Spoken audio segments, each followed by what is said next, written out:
fighting on the front line, their grieving mother, now the family's sole survivor.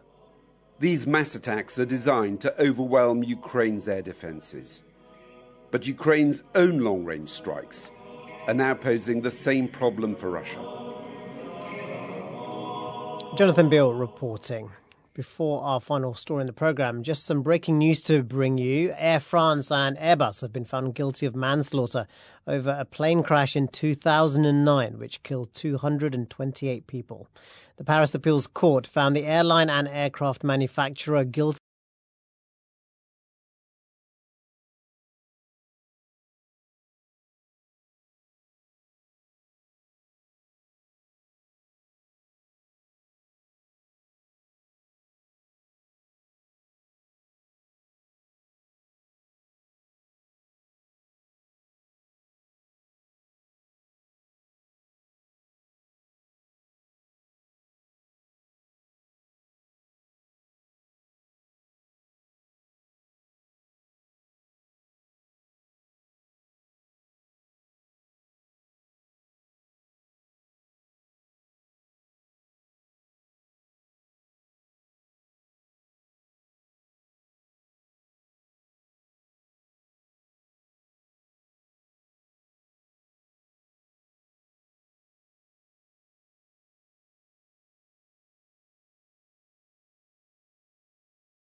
cocktail hour, bottles spinning through the air, shakers rattling, bartenders gliding along the floor behind a crowded bar. Everything we do with our bodies is some sort of flair.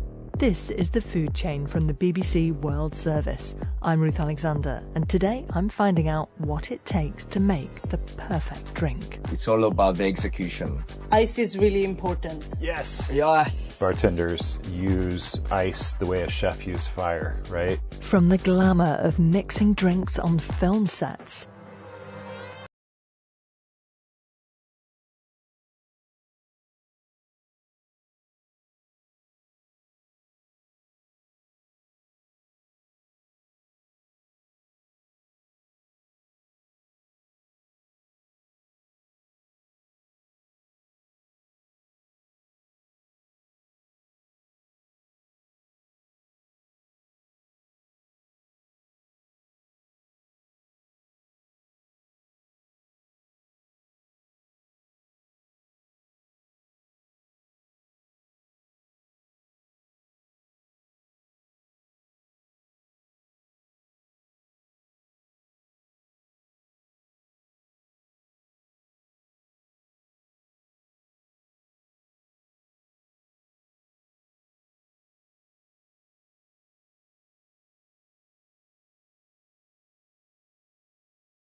Exactly. So I crashed more than I catch, so I thought, okay, that doesn't work. But I love the bartending, and I really dived into the flavors, aromas, and turned it into a very experimental one. 'Cause I was going to ask, how much of the cocktail maker's job is performance and flair, shakers spinning, bottles flying? I think it's a crucial one, but it's more about the right grip, and it's create this smooth movement that almost sounds like this looks so easy, but in fact is not. I think that flair definitely is a specific style within bartending, but I think that most elements of bartending has some element of flair inside, whether it's, just that kind of connection with the guests, trying to make them smile in the interaction. Everything we do with our hands and our bodies and our faces, everything we do with our bodies is some sort of flair. Okay, so you might not be throwing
under $20 per bottle.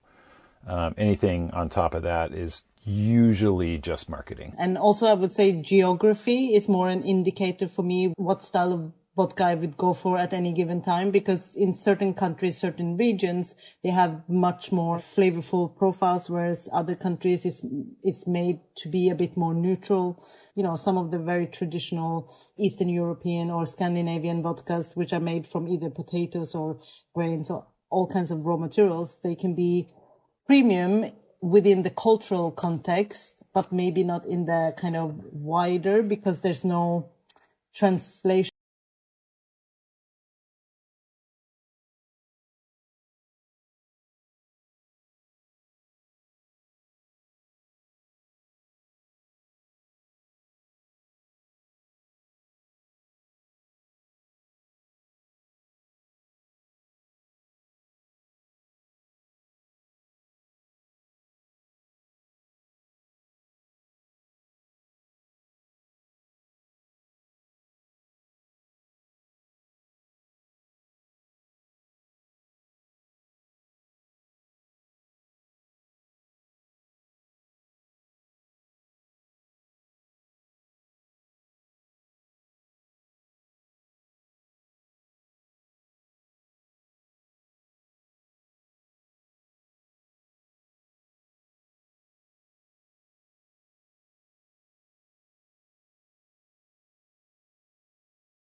breath at the end of the night and shake it off and wake up tomorrow and start again. Because I think anyone that has survived more than a few decades in the hospitality industry like us, we've seen most things, you know? Yeah, we always think that we've seen it all, and then someone proves us wrong. And there's always something new comes up, right? Yes. You're like, I didn't know that was possible. Okay, Yes. now I've seen it all. But what sort of things do you see? What's the worst behaviour that gets inflicted upon you? How far we can go in this? Oh boy, yeah. How long before it just turns into a gripe session about all of the horror stories we've seen? Yeah. Well, I will say that I almost ended my career as a bartender before I even started. Oh no! When I was 20, when I was working in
is necessary to get a signal that is good enough for this sort of system. Because, this has to be accurate and it has to be fast. So we wanted to establish a benchmark, and that's the reason that we use, this sort of invasive electrodes that gives us a very good resolution and signal fidelity. But, that also provides us with a paradigm that now we can ask, can we achieve the same goal using minimally invasive electrodes or non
So when you go in for your first doctor's appointment, not only are you coming to terms with your diagnosis, but then you're being given a lot of information about what the next steps might be. And so what they wanted to try is, well, if we present the information first in this form, might that make the conversation that the doctor then has with you that little bit more productive? So they took just under 1,500 patients. Some of them watched an educational video and some of them watched the AI avatar talk them through their situation. So what did they find? Did they like the AI avatar or not? Yes, it seems like they did, which you might not have guessed. I don't think I would have hypothesized that. So the patients who watched the personalized AI avatar videos, they showed a better understanding of what their treatment plan was going to be. They felt like they could engage more with deciding what kind of radiation treatment they want to have and how it happens. And they also said they were less stressed by it compared to those who watched the standard educational videos. So this new sort of personalized approach seemed to work for the patients, but the theory is it could actually help the doctors because their time is spent more efficiently. Their appointment will be shorter. Their appointment can address the patient's specific questions. I guess what's clever about this is that you still get to see the real doctor as well. Yes. You get this almost as an extra. Yeah, we're not talking about replacing doctors, real doctors. This is a complementary thing. This is about having two doctors instead of one. It's just one of them isn't quite the same as the other. Not quite a real doctor, yes. Well, thank you so much, Laura Foster, for joining us for Health Check today. And thanks to the producers, Jonathan Blackwell and Claire Salisbury, and our studio engineers today, Mary Stone and Sarah Hockley. Do contact us with your health questions at healthcheck@bbc.co.uk. I'm Claudia Hammond. Bye for now. You're listening to the BBC World Service, and here's what's happening in the studio this week. We're in Sydney to meet the Schindler's List author Thomas Keneally. I'm 90 years old and I want to write the best possible novel ever written by someone over 90. Ambition never ceases to be a spur. In the studio. To listen, search BBC The Documentary online or wherever you get your BBC podcasts. In 60 Minutes, The Inquiry. I'm Tanya Beckett. Rising global temperatures are causing glaciers the world over to melt. Nowhere is the problem being felt more keenly than in the Himalayas. Are the Himalayan glaciers at a tipping point? NewsHour is next. This is the BBC World Service, the world's radio station.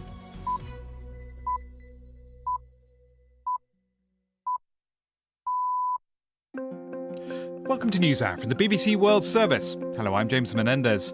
More than 20 countries have criticised Israel after its security minister filmed himself taunting international pro-Palestinian activists while they were being roughly treated in detention. But there's also been condemnation from Israel's main governing party. Ben-Gvir does not understand that Israel is not just fighting military battles, it's fighting narrative battles. He doesn't deserve to be a minister. Also today, there's been a first case of Ebola in rebel-held territory in eastern Congo. How drones are proving critical to Ukraine's ability to push back against Russia. We're showing the world we can fight the bigger enemy while inflicting significant losses, and at the same time, we're defending ourselves effectively. And how millions of young people in India are using the government's words of criticism against it. First, the news. BBC News with Govinda Gill. The first case of Ebola has been confirmed in rebel-held territory in eastern Congo's South Kivu province. A spokesman for the M23 armed group says tests showed a positive case in the provincial capital, Bukavu. The 28-year-old from Kisangani died before the diagnosis was confirmed. Richard Kagoe reports from Nairobi. The confirmed case is raising fears that the Ebola outbreak is spreading far beyond its epicenter in Ituri province. The patient travelled from Chopo province, where no cases linked to the current outbreak had previously been reported. There are growing concerns about access to areas under M23 control. The group has never managed a crisis like Ebola, but it has said that it will work with international partners to contain the virus. The response has been hampered by shortages of supplies and ongoing conflict across the region. More than 20 countries have now condemned Israel after its national security minister posted a video showing detained Gaza flotilla activists being roughly treated and put in stress positions while he taunts them. Many have demanded answers from Israeli ambassadors over Itamar Ben-Gvir's actions. Italy is urging the EU to sanction Mr. Ben-Gvir, saying he violated basic human rights. Yolande Nell reports from Jerusalem. Israel's Prime Minister and other members of his cabinet have criticised the minister's conduct. He's shown taunting detainees while they kneel with their heads touching the floor and their hands tied behind their backs. A lawyer for the Israeli NGO Adallah, which gave legal support to the activists, told the BBC they'd endured more severe treatment than others who joined recent flotillas. Israel denies any breaches of international law. 1 week after they set sail from Turkey, most of the activists are being sent back there by plane. Pakistan's powerful military chief is reported to be visiting Tehran later today in a bid to mediate peace efforts between Iran and the United States. Iranian state media said Asim Munir would be continuing talks and consultations with senior Iranian officials. The Iranian Foreign Ministry says it's reviewing the latest American proposals on ending the war delivered by Pakistan's Interior Minister on Wednesday. Ghana says the planned repatriation of hundreds of its citizens from South Africa has been deferred by a few days. Thomas Nardi reports from Accra. Ghanaian authorities had planned to repatriate about 300 of its nationals on Thursday, but faced challenges due to South African legal conditions that had to be met. They say that the two countries are engaging to ensure an efficient pre-evacuation modality. Reports had suggested that only one Ghanaian had turned up at the airport for the evacuation. The government announced the evacuees will be provided with financial aid, psychological support, job opportunities and free transportation to their respective destinations. BBC News. A Paris appeals court has found Air France and Airbus guilty of corporate manslaughter over a plane crash which killed almost 230 people in 2009. Flight AF 447 stalled between Rio de Janeiro and Paris during a storm and plunged into the Atlantic Ocean, killing all on board. The airline and the aircraft manufacturer have denied criminal liability. The number of people migrating to the UK have halved in a year, dropping to its lowest level since 2012 outside the COVID pandemic. The steep decline stems from recent visa restrictions on family members of immigrants and on students, alongside a steady increase in people leaving Britain. The numbers of those arriving illegally remains at near record levels. American researchers have published the first scientific evidence of beluga whales recognising themselves in mirrors, a significant milestone in marine mammal cognition. The study, which began more than 20 years ago, followed 4 female whales looking in a two-way mirror. The responses, such as blowing bubbles and posing, have provided evidence that belugas have a high level of self-awareness. A village in Ghana, more than 7,000 kilometres from the English football club Aston Villa, has been celebrating the team's victory in the Europa League. The village of Joaben, which has more than 1,000 Villa fans, held a parade while chanting the Birmingham team's song.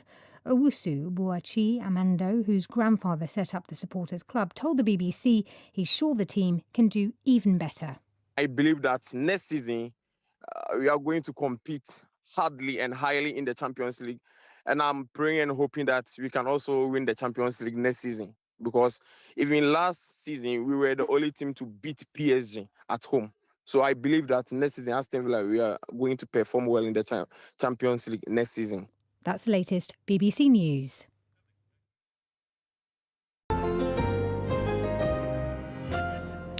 Hello and welcome to NewsHour from the BBC World Service. We're coming to you live from London. I'm James Menendez. And our top story today takes us to Israel and the fate of about 400 international activists who were on board a flotilla of boats trying to break Israel's maritime blockade of Gaza and deliver aid.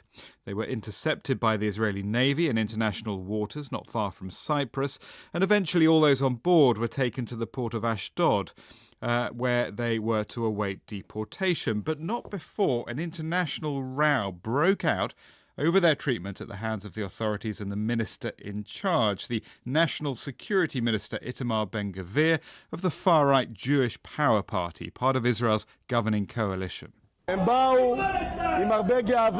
came with much pride as big heroes. Look, see how they look now. Look at how they look now. Not heroes and not anything. Terror supporters. I tell Prime Minister Netanyahu, give them to me for much more time. Give them to us for the terrorists' prisons. This is how it should look. Well, in that video that Mr. Ben-Gvir himself posted on social media, he's seen at a detention facility encouraging the security guards as they push a female activist chanting "Free Palestine" to the ground. He also then waves a large Israeli flag in front of dozens of activists kneeling with their hands tied behind their backs, telling them, "Welcome to Israel. We are the masters." Well, the video has prompted widespread criticism internationally and within Israel. Let's speak to our correspondent Amir Nada, who's in Jerusalem. And Amir, we'll get on to the criticism in a moment because there's been a development in terms of what's happened to the activists and their deportations. Just bring us up to date. Well, that's right. We've just had a confirmation from the Israeli Foreign Ministry that the roughly 430 activists who were detained and were seen in that shocking video, they have been deported from Israel. We understand the majority left on 2 or 3 Turkish planes, so they'll go first to Turkey and then onwards to their various countries. The activists were coming from around 45 different countries, so there are many activists from Europe and elsewhere. And then the other latest bit of information we've been getting is from a legal team who were from an Israeli NGO but were representing some of those activists who were detained, and they managed to see about 200 of the activists during the detention and said it was some of the hardest and harshest treatment they've ever seen of these detentions of compared to previous flotillas that have reached Israel. They said they had seen systematic and severe violence. One doctor who was with them reported numerous cases of broken ribs, and there were 3 individuals who were hospitalised. So what we're hearing there actually goes much beyond the treatment that we've seen in the video and the humiliation in the video, but actually real serious allegations of physical violence too. But it was that video that brought about the first international criticism. I think more than 20 countries have condemned it. I mean, what form has that taken?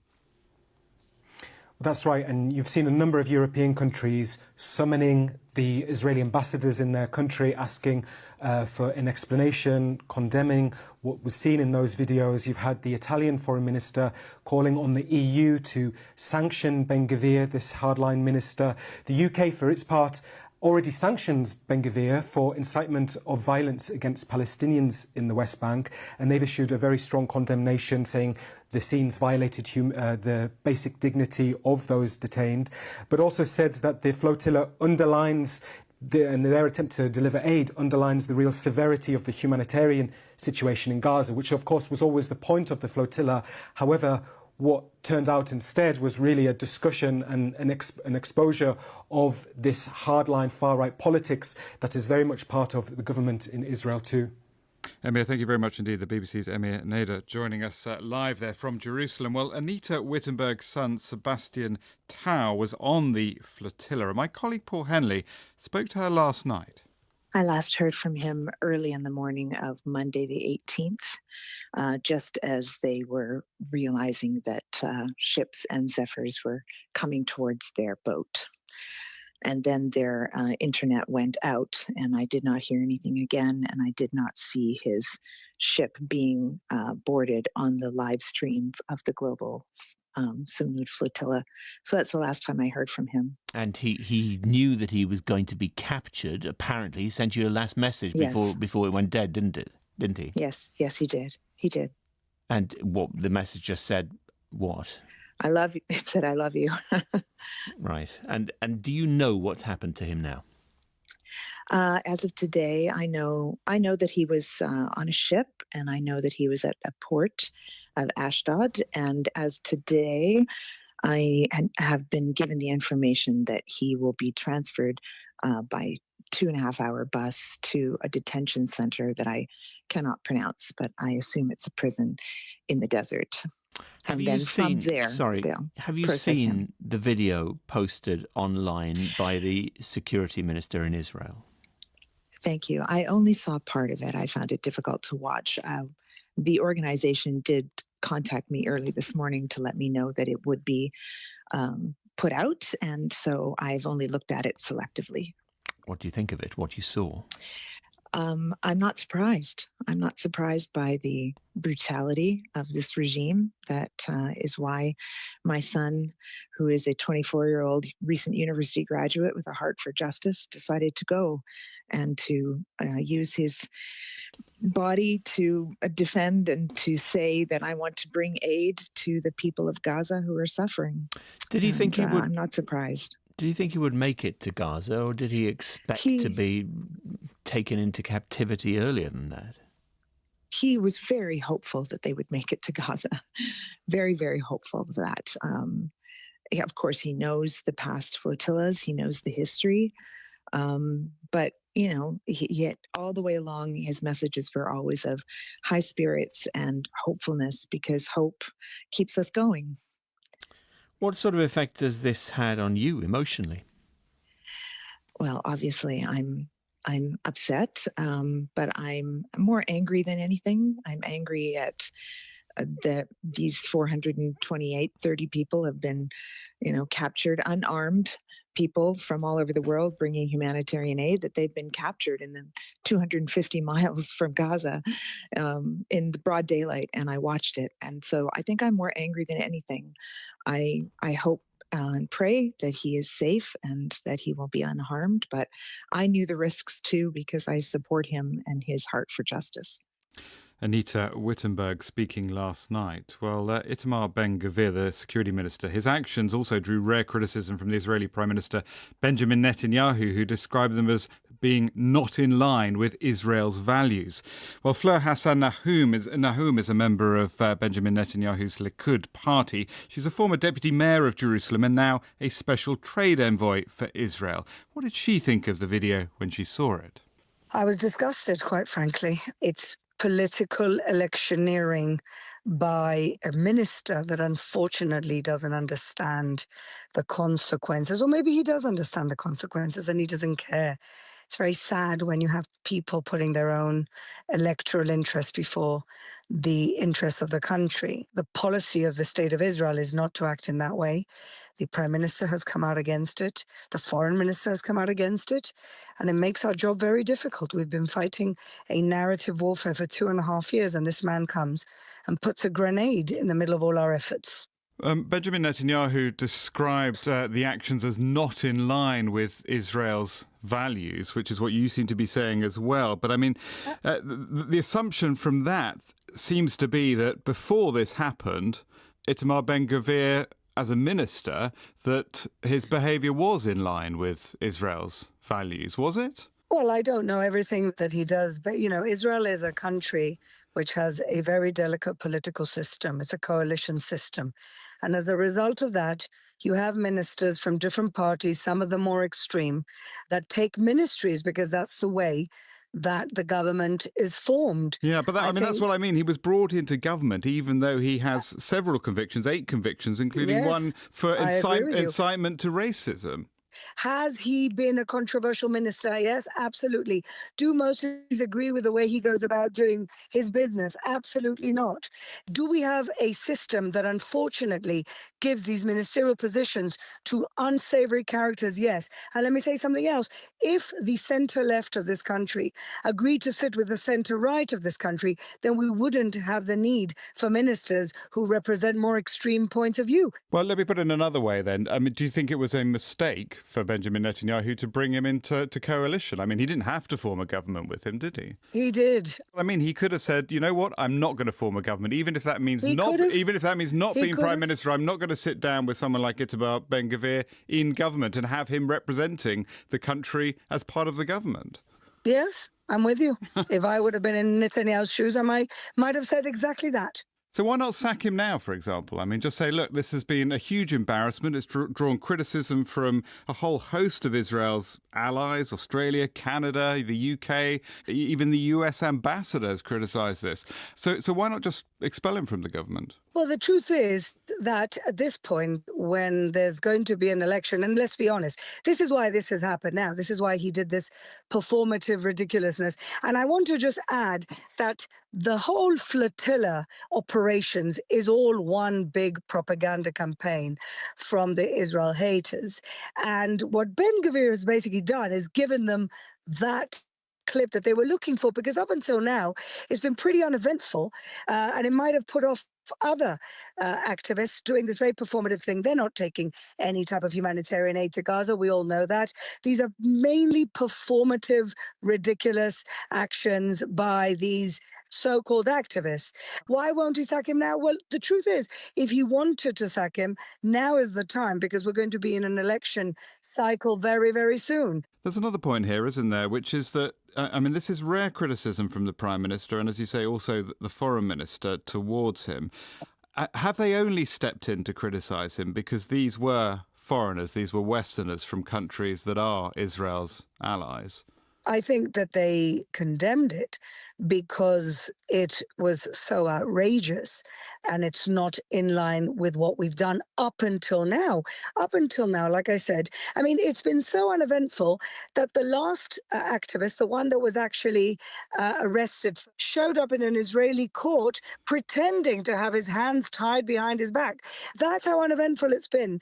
And so, like I said, Ben-Gvir does not understand that Israel is not just fighting military battles, it's fighting narrative battles. It doesn't understand the nature of the propagandists, or he really does, and he doesn't care. Either way, he doesn't deserve to be a minister in our government. What was the abuse meted out to these activists worse? I mean, you described it as outrageous. Was it more outrageous than, for example, that meted out to Palestinians by settlers that many have argued has flourished under Itamar Ben-Gvir's watch as National Security Minister? I think that anybody that commits a criminal act should be flung in jail. That's it. Fleur Hassan Nahum, former deputy mayor of Jerusalem and a member of the main governing Likud party in Israel. You're listening to NewsHour. Still to come on the programme, we'll remember the late Democratic congressman in the US, Barney Frank, one of the most prominent openly gay politicians in American history.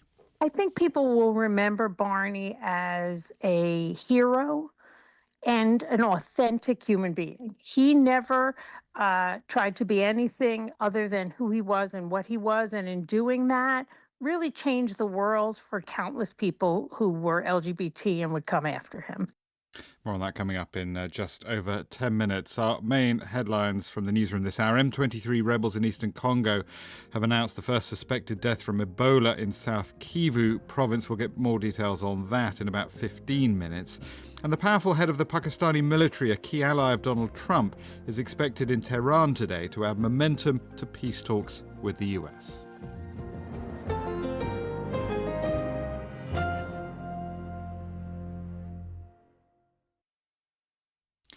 This is James Menendez with NewsHour live from the BBC. Let's head to Nigeria now, where entire coastal communities are being swallowed up by the Atlantic Ocean as global warming causes sea levels to rise and surges to intensify. In Ayatoro in Ondo State, in the southwest of the country, the ocean's already claimed more than half the town. From there, the BBC's Esther Omopariola has this report. Ayatoro, a once thriving community, now being erased one house at a time by the ocean, from which it had drawn sustenance for decades. Satellite images show how the ocean has, in about a decade, moved from the edge of town to claim dozens of houses and streets. One building stands alone, a shadow of its heyday, a reminder of what the ocean took from this place. We have lost about 40 streets out of the 45 streets of the community. We have lost about 80% of the houses of the community. Our land, what is left, is about 15%. With the ocean's advance, the town now hangs on the edge of extinction, at the mercy of an ocean that doesn't ask for permission before it wreaks havoc. The water level will rise, then the wave becomes bigger and can rise as high as 6 to 10 feet. It slams against any structure, any building, demolish it and drag whatever it is back into the sea. This is more than the story of flooding. It is an existential crisis. Ayatoro was once a shining model, an evangelical community built on shared labor and shared dreams, an industrial heartbeat along the coast. Today, the children grow up where working health centers and clean water are only imagined and not lived. Mufeolua has relocated 4 times. She says everything she once owned now lies buried beneath the sea. Now I'm on medication daily. I have to be taking drugs because of this incursion and the worry about it. This is where I'm living. About 2 weeks ago, this building was standing perfectly. For others, the loss is even more personal. I have nothing to show my children now. Say, this is my father's grave, this is my grandfather's grave. Even the ancestral home of the family is no more. Even education is drowning. This is the only secondary school in Ayatoro, and it has been relocated 5 times. Anytime the sea arises, it's entering the classes. Sometimes, if we are not prepared, it will carry our books away, our bags, so even wash away the chairs. Niger Delta Development Commission, tasked with developing communities like Ayatoro, awarded a multi-billion naira contract for shoreline protection in Ayatoro in 2004 and re-awarded it in 2009. 22 years later, residents say nothing was built. In 2023, Nigeria's Senate investigated the contracts over concerns about non-delivery. NDDC didn't provide answers to BBC's inquiries. State officials say help is on the way. The BBC's Esther Omopariola reporting there from southwest Nigeria. Now, our ability to look into space and see what's out there has improved immeasurably over the past 3 decades. The Hubble telescope was a big step forward, but now NASA is set to launch a new space telescope that it says will be able to capture images of vast tracts of the universe and potentially unlock more of its secrets. And it's called Roman after one of the architects of the Hubble program, Nancy Grace Roman. Let's speak to one of its systems engineers, Missy Vess, who joins us from NASA's Goddard Space Flight Center. Welcome to NewsHour. Just tell us, as this is radio, where you are exactly. We are in Greenbelt, Maryland, in NASA's Goddard Space Flight Center, and I'm actually in the clean room right now with the Nancy Grace Roman Space Telescope. What is a clean room? The clean room is where we build up and do a lot of the testing for the observatory. And since this is an optical mission, it's very important to keep it as clean as possible. So we work in a room that continually circles air through it to keep things as clean as possible through filters, and everybody who works in here has to be gowned up head to foot in what we call bunny suits. And because people are the dirtiest parts of what's in a clean room, and so we have to cover as much of ourselves as possible to make sure that the telescope does not get dirty. Am I right in thinking you're talking to us through a mask, even though you sound pretty clear? I am. We do, in fact, have microphones mic'd up specifically because it is definitely difficult to hear through a mask sometimes. So tell us about the telescope. What can it do that others can't?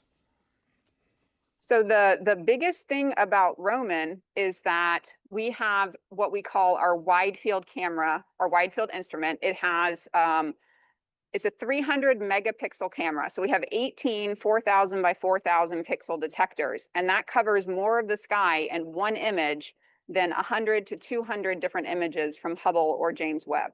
So we'll be able to truly tile more of the sky than we've ever been able to cover before. And what are you looking for? Anything in particular, or are you just going to be scanning and see what you can find? So we have three main observations programs that we're looking to do. So one is a census of exoplanets, so planets that are orbiting around neighboring stars, because we just don't know what's out there in the Milky Way, and we don't really know who our neighbors are. So we're looking to discover as many different planets around other stars as possible. And then the other thing that we're looking to do is learn more information about dark energy and dark matter. So those are the things that are out there in the universe. They make up the majority of the universe, but we don't know much about them because we can't directly detect them. So with Roman, we're going to be covering as much of the sky as we can over and over again to see how things change and how they evolve. And that will help glean information about what truly it is that dark energy and dark matter are. So, I mean, just briefly, what do you think it is for people who aren't familiar with it? I mean, I'm just an engineer, so I leave the big questions to the astrophysicists. But dark energy is the force that we know is causing the expansion of the universe to accelerate. So beyond that, we just don't know yet. And that's part of the beauty of this amazing observatory that we're going to be launching, is that we'll be able to gather more data than we ever have before to try and answer those questions. How are you going to cope with what presumably are vast amounts of data being sent back all the time? Yeah, so we are bringing down data probably between 12 and 16 hours a day.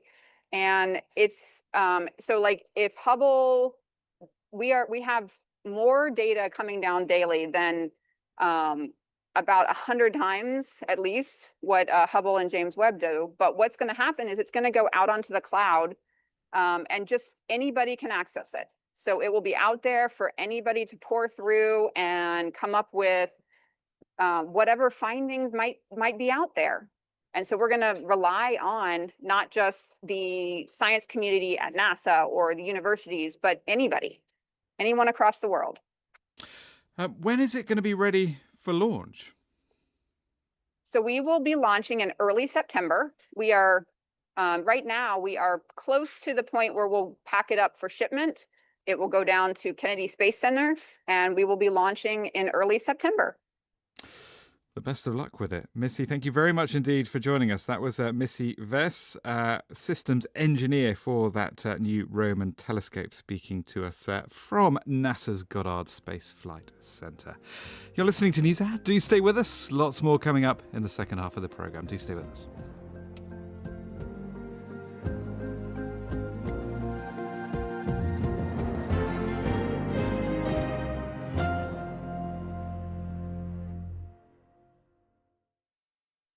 This is the BBC World Service, where Stephen Coates is following the move of 28 million museum specimens to a new home. In the hidden store of London's Natural History Museum, there's a 10-metre anaconda, and soon it has to get out. Away from the famous public galleries, the hidden store is home to tens of millions of animals, plants and fossils. Some microscopic, some bigger than buses. The collections behind the scenes, in inverted commas, are here for research. This tortoise could have been born in the early 1700s. That depth of time, there's a heaviness to it. I'll be revealing what it takes to plan such an epic undertaking, including why and how you freeze a zebra. An animal exodus. To listen, search BBC The Documentary online or wherever you get your BBC podcasts.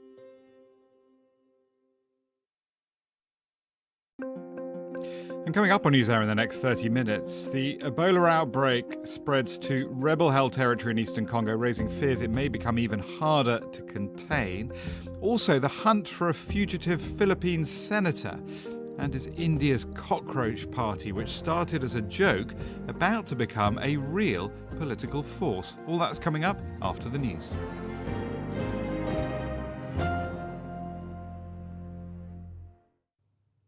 BBC News with Govinda Gill. The first case of Ebola has been confirmed in rebel-held territory in the Eastern Democratic Republic of Congo. The M23 armed group announced a positive test in the city of Bukavu. There are concerns that insecurity will hamper the emergency response. More than 20 countries have now condemned Israel over its rough treatment of detained Gaza flotilla activists. Italy's called for EU sanctions against the security minister, Itamar Ben-Gvir. The activists have been deported. A Paris appeals court has found Air France and Airbus guilty of corporate manslaughter over a plane crash in 2009. The airliner came down in the Atlantic Ocean on a flight to Rio de Janeiro, killing everyone on board. Pakistan's military commander is reported to be visiting Iran to mediate in peace negotiations with the United States. Iranian state media said Asim Munir would continue consultations with senior officials. Several Nigerian airlines have doubled their fares, reflecting rising jet fuel prices globally. Africa is heavily reliant on Middle Eastern fuel and increasingly feeling a financial crunch from the Gulf crisis. Net migration to Britain has fallen by half over the past year, dropping to its lowest level since 2012, apart from during the COVID pandemic. Immigration rules have been tightened as the issue continues to be prominent in political debate. Researchers have published the first scientific evidence of beluga whales recognising themselves in mirrors. The study, conducted over 20 years, suggests that marine mammals have a high level of self-awareness. A village in Ghana has been holding its own celebrations to mark Aston Villa's victory in the Europa League. The English football club has a devoted following in Drouaben, thousands of kilometres away from its stadium in Birmingham. That's the latest world news from the BBC. Welcome back to NewsHour. Now, on Wednesday, the death was announced of Barney Frank, the former Democratic congressman in the US who helped reshape Wall Street after the 2008 financial crash. He was 86. Known for his sharp tongue, he was also one of the most prominent openly gay politicians in American history. NewsHour's Paul Henley has been talking to Christine Quinn, who's vice chairwoman of the New York State Democratic Committee, and worked with him. I knew Barney Frank through my work first as an LGBT activist, and then later on when I was a member of the city council, and then the first LGBT and first woman to be speaker of the New York City Council. And how did you find him? He was very supportive, very encouraging of people who were younger than him, who were doing work for the community or who were LGBT and wanted to run for office. He was somebody who would get kind of out there in the trenches. He didn't stand on formality. He rolled up his sleeves and did work. Some might have said he was cranky. He would have said he was cranky, but it was always cranky in a good-natured way. He was said to have a very cutting turn of phrase. Did you experience that? He certainly had a cutting turn of the phrase, but it was almost always done with a sense of humor as well. He came out voluntarily in 1987, which wasn't the easiest time to do so, was it? You know, it is so hard to imagine what it was like for Barney Frank as an elected official in 1987 to come out. This is before most states had, gay rights laws. He took a huge risk, and what he did really changed the world for people like me and for other LGBTQ people. It made it okay to come out. It sent a message that you could come out and not just survive in your profession, but thrive in your profession. And he worked hard for gay rights in the AIDS era under President Reagan. He had his work cut out for him, didn't he? He had an uphill battle, and he stood up valiantly. He knew that literally people's lives depended on him being brave and strong and successful, and he did not flinch even for a moment. He was much praised for his role in the wake of the financial crash, wasn't he, in 2008, 2009? Yes, Barney brought his signature fearlessness to helping the country come back after the financial crisis of 2008, 2009. He was fearless in holding industry and the banks accountable for what they had caused. And without him, I don't believe we would have seen the comeback that we had. How do you think Barney Frank will be remembered by those who worked with him and knew him socially? I think people will remember Barney as a hero and an authentic human being. He never tried to be anything other than who he was and what he was, and in doing that, really changed the world for countless people who were LGBT and would come after him. I also knew from folks who were very close to him that he was the definition of loyal. Christine Quinn there talking to my colleague Paul Henley.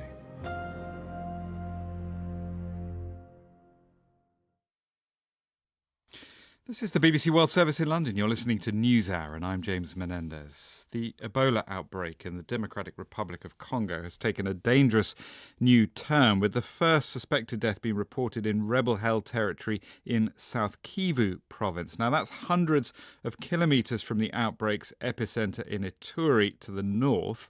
More than 159 people have now died, according to official figures. Let's speak to our correspondent, Emery Makumenu, who joins us live from the capital, Kinshasa. Emery, what more do we know about this first case of Ebola that's been confirmed in that rebel-held territory? Hello, James. Yes, the M23 rebels have just issued a statement saying that a 28-year-old, without mentioning the gender, died in the village of Miti Moresa, which is only about 20 kilometers north of the main city of Bukavu in South Kivu. They say they buried him using safe burials protocols, and they did not have enough time to confirm whether the person died of Ebola, but he had symptoms related to Ebola. That's what we know at the moment.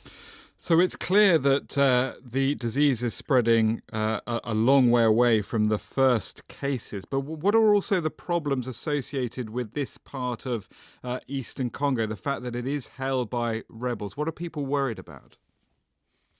Well, South Kivu, together with North Kivu and the epicenter in Ituri, all have the same problem of armed groups, a myriad of armed groups operating in control of gold mining sites.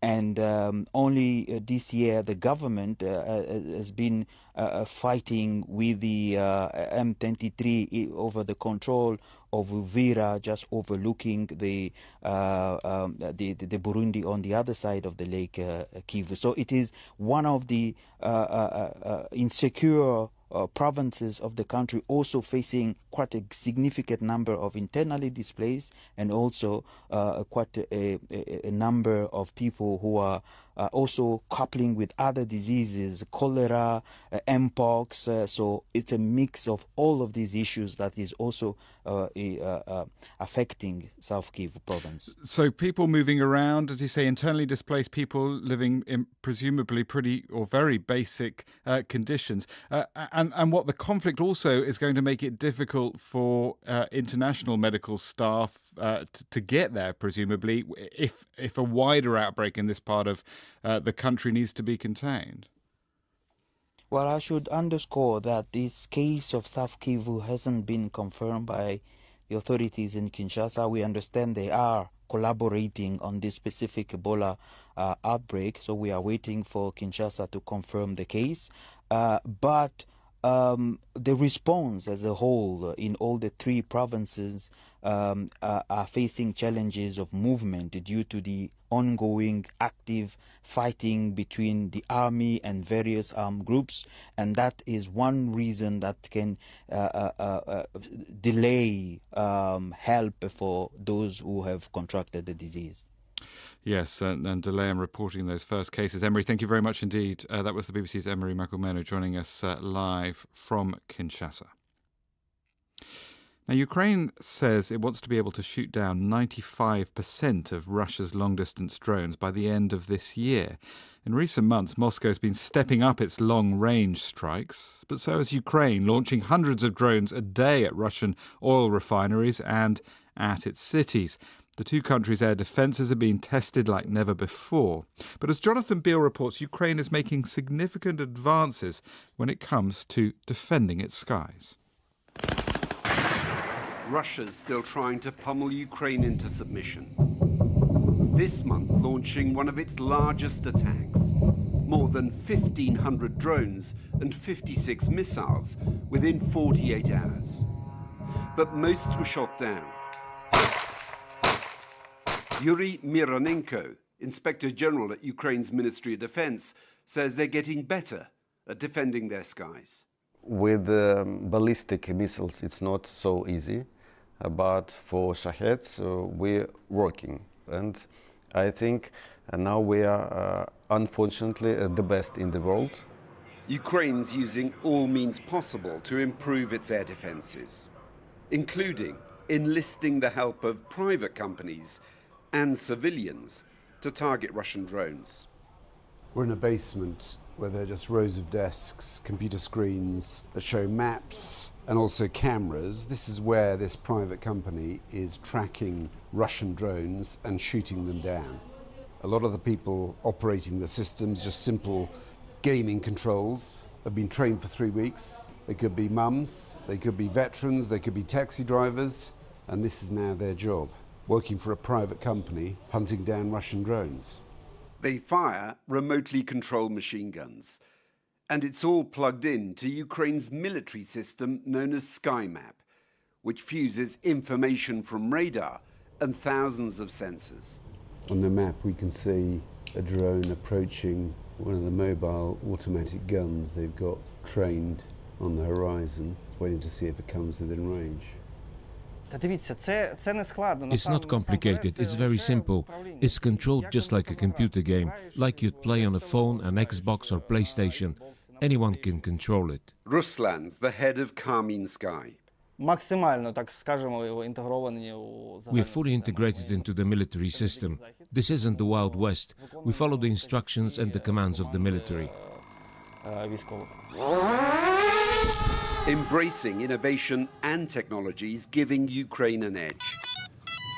And this is the weapon, more than any other, that's transformed its ability to take down Russian drones. In March alone, these kinds of interceptors destroyed more than 30,000 Russian drones. But there are gaps in Ukraine's air defenses. Near the city of Kherson, small FPV drones, still the cause of most casualties, continue to strike fear on the front line. Drone! Hide.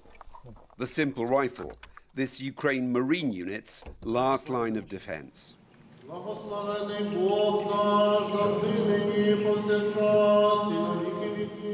And Russian drones and missiles are still getting through. This week in Kyiv, the funeral of 2 young girls.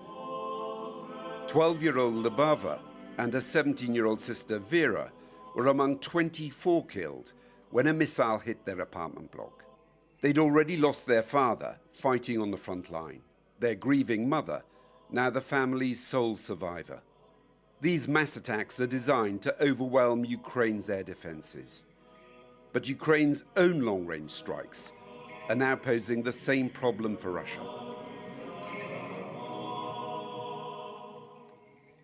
And that was Jonathan Beale reporting there from Ukraine.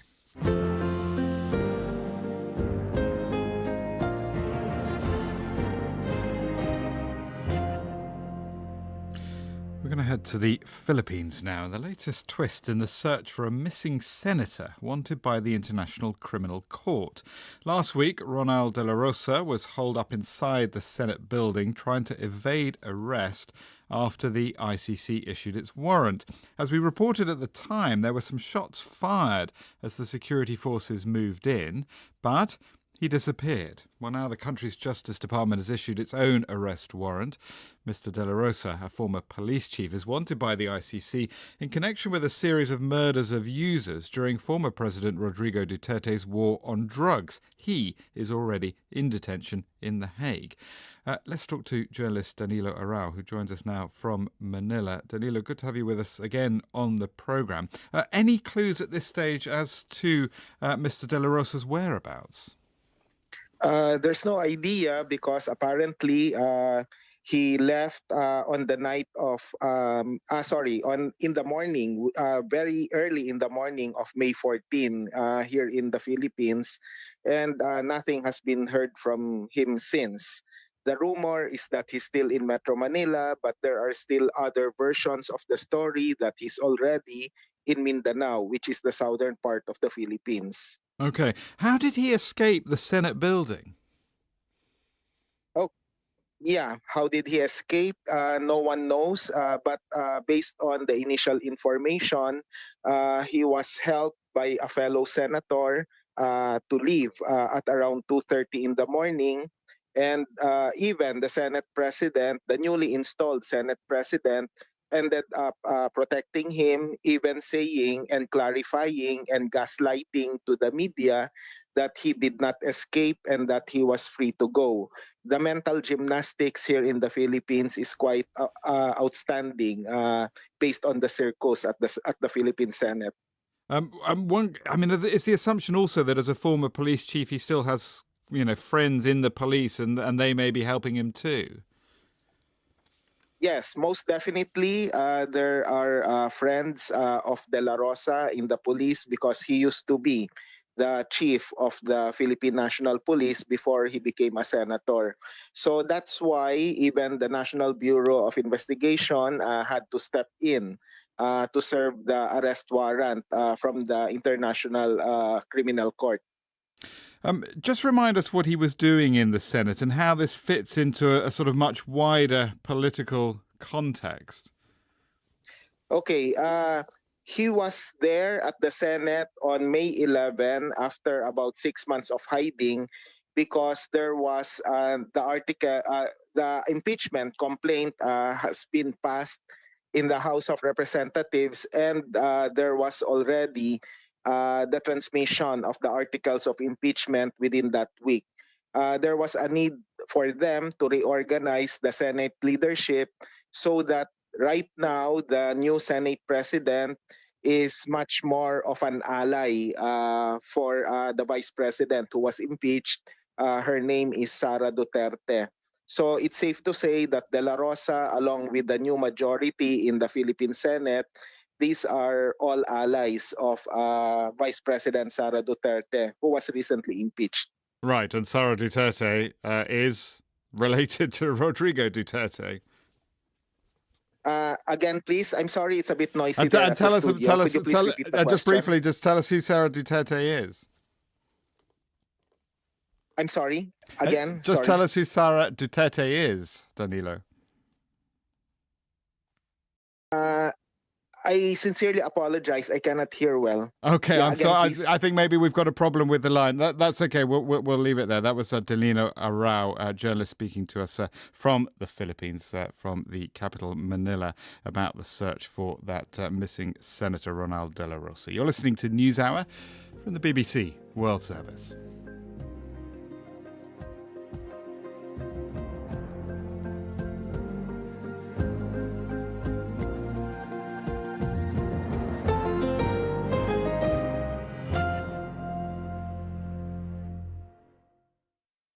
Well, thank you for joining us. Coming up in 10 minutes after NewsHour, the inquiry is asking how melting Himalayan glaciers are putting communities at risk. What people are seeing right now is maybe a lot of water early in spring when they don't need it, and yet later on in the season when they need the water the most, it's not there anymore. World Business Express is in an hour. Elon Musk's company, SpaceX, has put in the paperwork to go public. So what do we know about the rocket, satellite and AI giant? Will this listing help Musk get to his goal to put a human settlement on Mars? And what will it do to financial markets? And at bbc.com, you can hear Assignment. For years, Nadia Marcinko was Jeffrey Epstein's girlfriend. Prosecutors called her a potential co-conspirator, but she says she's a victim, and she's never been accused of any crime. I'm Tim Hewell, and as US lawmakers investigate women close to Epstein, I'm telling her story. But now it's back to James Menendez and NewsHour here on the BBC World Service. A reminder of our top story today on NewsHour. Italy's requested EU sanctions against Israel's security minister as an international outcry grows over the treatment of Gaza aid flotilla activists. Fleur Hassan Nahum, a member of Prime Minister Benjamin Netanyahu's Likud party and a former deputy mayor of Jerusalem, gave us her reaction earlier on NewsHour. I was disgusted, quite frankly. It's political electioneering by a minister that unfortunately doesn't understand the consequences, or maybe he does understand the consequences and he doesn't care. Also this hour, M23 rebels in eastern Congo have announced the first suspected death from Ebola in South Kyiv province, raising fears the disease is spreading to areas affected by armed conflict.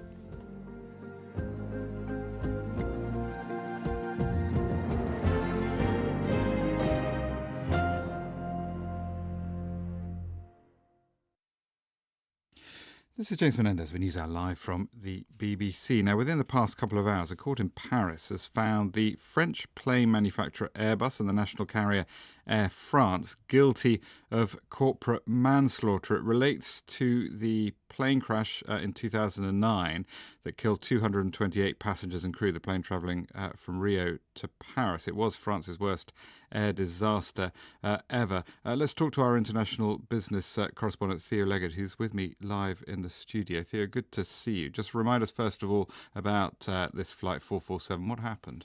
Well, James, this was an infamous case, really. It was a flight from Rio de Janeiro to Paris back in June 2009, and about 3 hours into the flight, the aircraft crashed into the Atlantic Ocean, killing, as you say, all 228 people on board. Now, some wreckage and some bodies were found within days of the accident. It was known that it had crashed, but the reason the planes went down, the reasons the plane went down weren't known for a very long time. And that was because the flight data recorder and the cockpit voice recorder, all the evidence that investigators needed, were thousands of meters underneath the surface of the Atlantic Ocean. They were eventually found, which is remarkable in itself, and the data on those recorders was eventually read. But it took over 2 years, as I say, before the reasons why this plane crashed were known. Yeah, so what were the circumstances then? Basically, this was a perfectly serviceable aircraft that crashed because a minor technical failure led to confusion on the flight deck, resulting in an aerodynamic stall which wasn't corrected or even appreciated until it was far too late.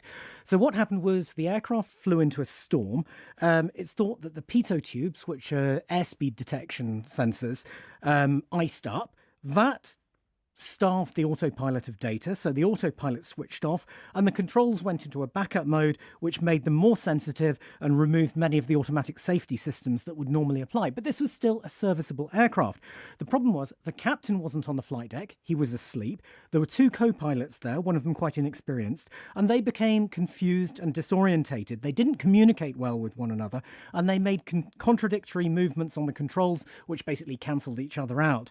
The captain did return to the flight deck quite late on. He appreciated what was happening, tried to sort the problem, but it was all too late.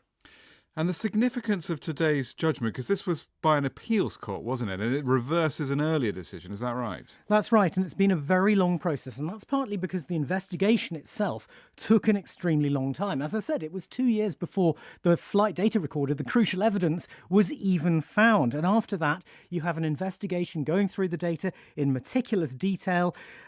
The final report didn't appear until 2012, and then you had this legal marathon of trying to challenge Air France and Airbus for corporate manslaughter. That's very hard to prove.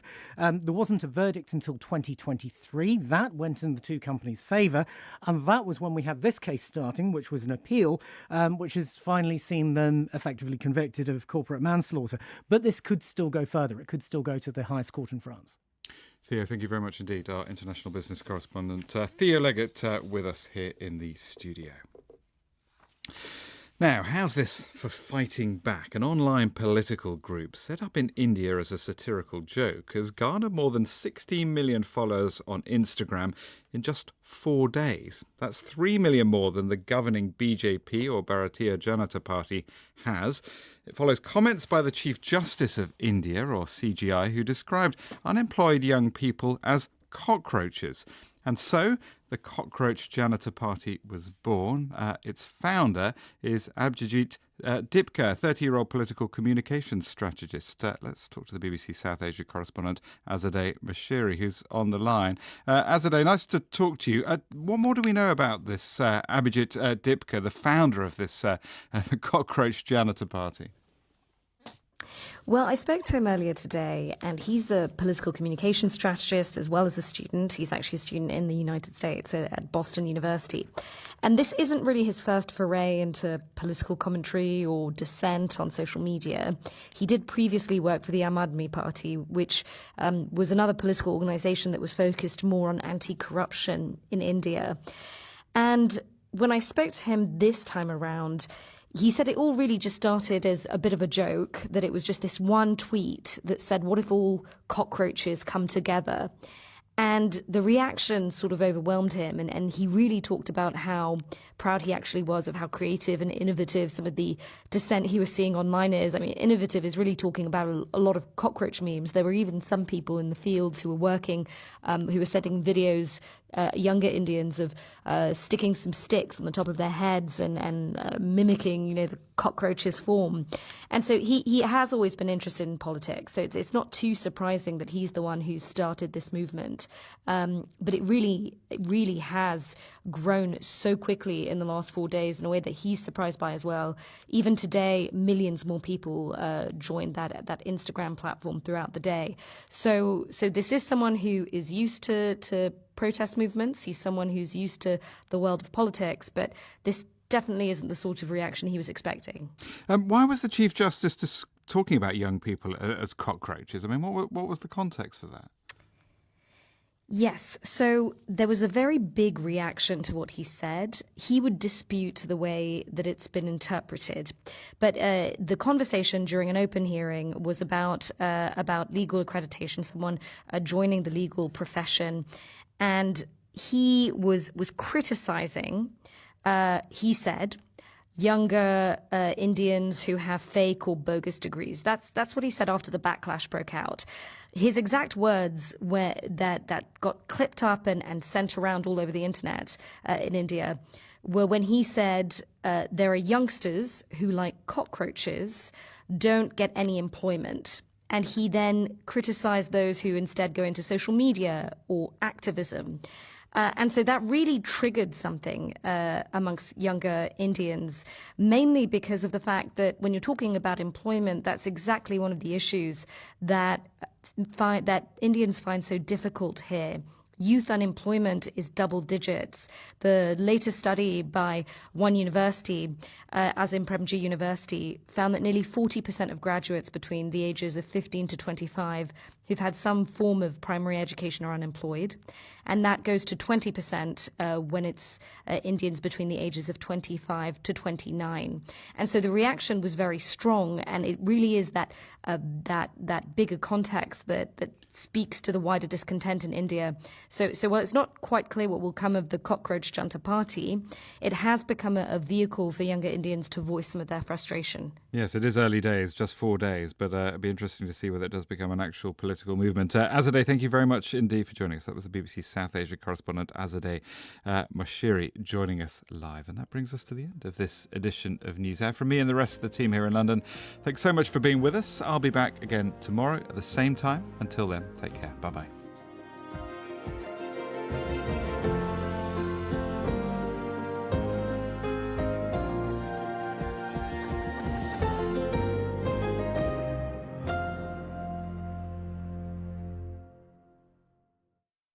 This is the BBC World Service, with Misha Glennie and guests discussing the spread of animals, crops and diseases after Columbus reached the Americas. My guests will be telling us how it changed our diets. Nobody in Europe had a bad word to say about the pineapple. And what it might tell us about humanity's relationship with climate. The Columbian Exchange. To listen, search BBC in Our Time online or wherever you get your BBC podcasts.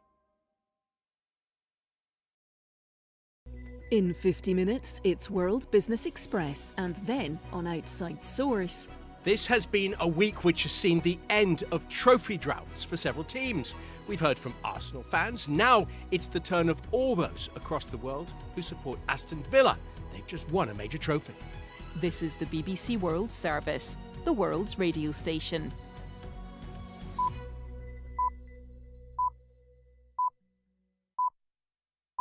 I'm Tanya Beckett. Rising global temperatures are causing glaciers to melt.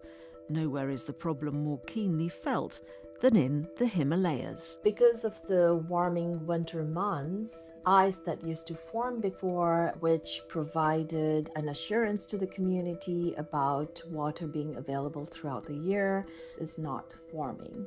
Many people are already affected. What people are seeing right now is maybe a lot of water early in spring when they don't need it, and yet later on in the season when they need the water the most, it's not there anymore. And the problem looks set to get worse. We've seen in the last decade alone twice the rate of glacier recession as we have seen in previous decades. So things seem to be accelerating even faster than scientists were predicting. This week on The Inquiry, are the Himalayan glaciers at a tipping point? Join me after the news.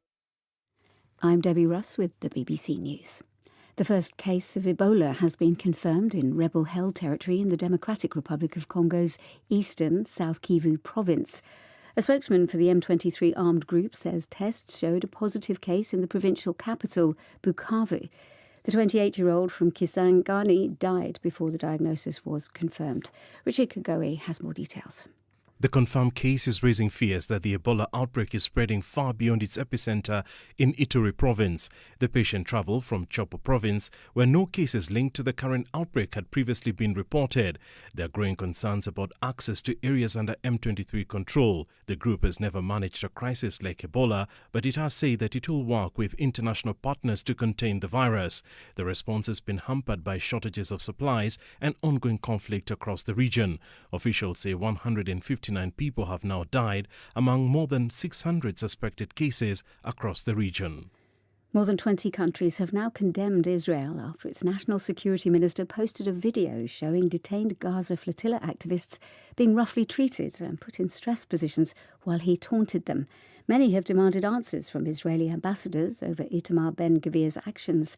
Italy has gone further. It's urging the EU to sanction Mr. Ben-Gvir, saying he violated basic human rights. Amir Nada is in Jerusalem. We've just had a confirmation from the Israeli Foreign Ministry that the roughly 430 activists who were detained and were seen in that shocking video, they have been deported from Israel. They'll go first to Turkey and then onwards to their various countries. One doctor who was with them reported numerous cases of broken ribs, and there were 3 individuals who were hospitalised. So what we're hearing there actually goes much beyond the treatment that we've seen in the video. Air France and the manufacturer Airbus have been convicted of corporate manslaughter for the crash 17 years ago of an airliner flying from Rio de Janeiro to Paris that killed 228 people. The appeal court in the French capital reversed the judgment of an earlier trial which had cleared the two companies. From Paris, Hugh Schofield reports. This is a big reversal for the two companies, and though the fine they've been given is mainly symbolic, the conviction is a severe blow to their reputations. Flight AF 447 went down in stormy weather in the mid-Atlantic, killing all on board. Analysis of flight recorders showed that speed sensors, so-called pitot tubes, on the outside of the plane had frozen up, giving the crew confusing data and prompting a series of disastrous decisions.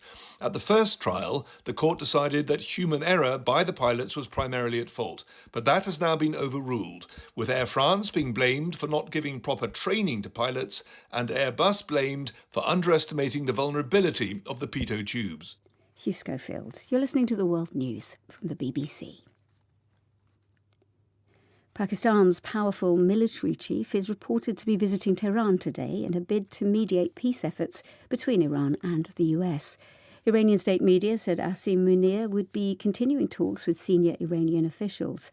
Iran's foreign ministry says it's reviewing the latest American proposals on ending the war delivered by Pakistan's interior minister on Wednesday. President Trump has said he will wait a few more days. Africa, heavily reliant on fuel imports from the Middle East, is increasingly feeling a financial pinch from the Gulf crisis. Several Nigerian airlines have doubled fares due to rising global jet fuel prices. This is now affecting the African aviation sector's overall viability.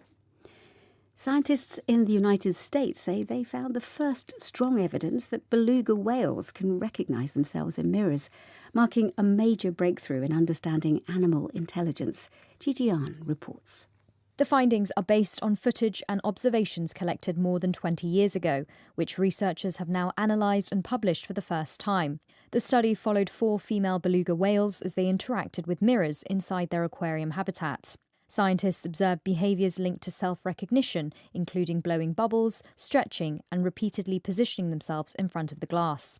One whale also passed the mark test, a key experiment in animal cognition, by deliberately inspecting a temporary mark placed on her body.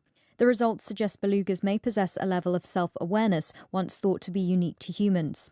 Only a handful of species, including dolphins, elephants, and great apes, have shown similar abilities. A satirical Indian political group known as the Cockroach Janta Party has attracted nearly 16 million followers on Instagram. The party was formed online after India's Chief Justice Minister allegedly compared unemployed young people drifting towards journalism and activism to cockroaches and parasites.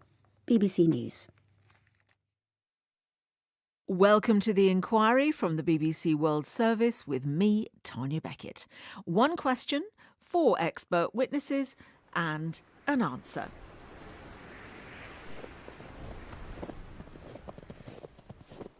Glaciers are fundamental to our existence on Earth.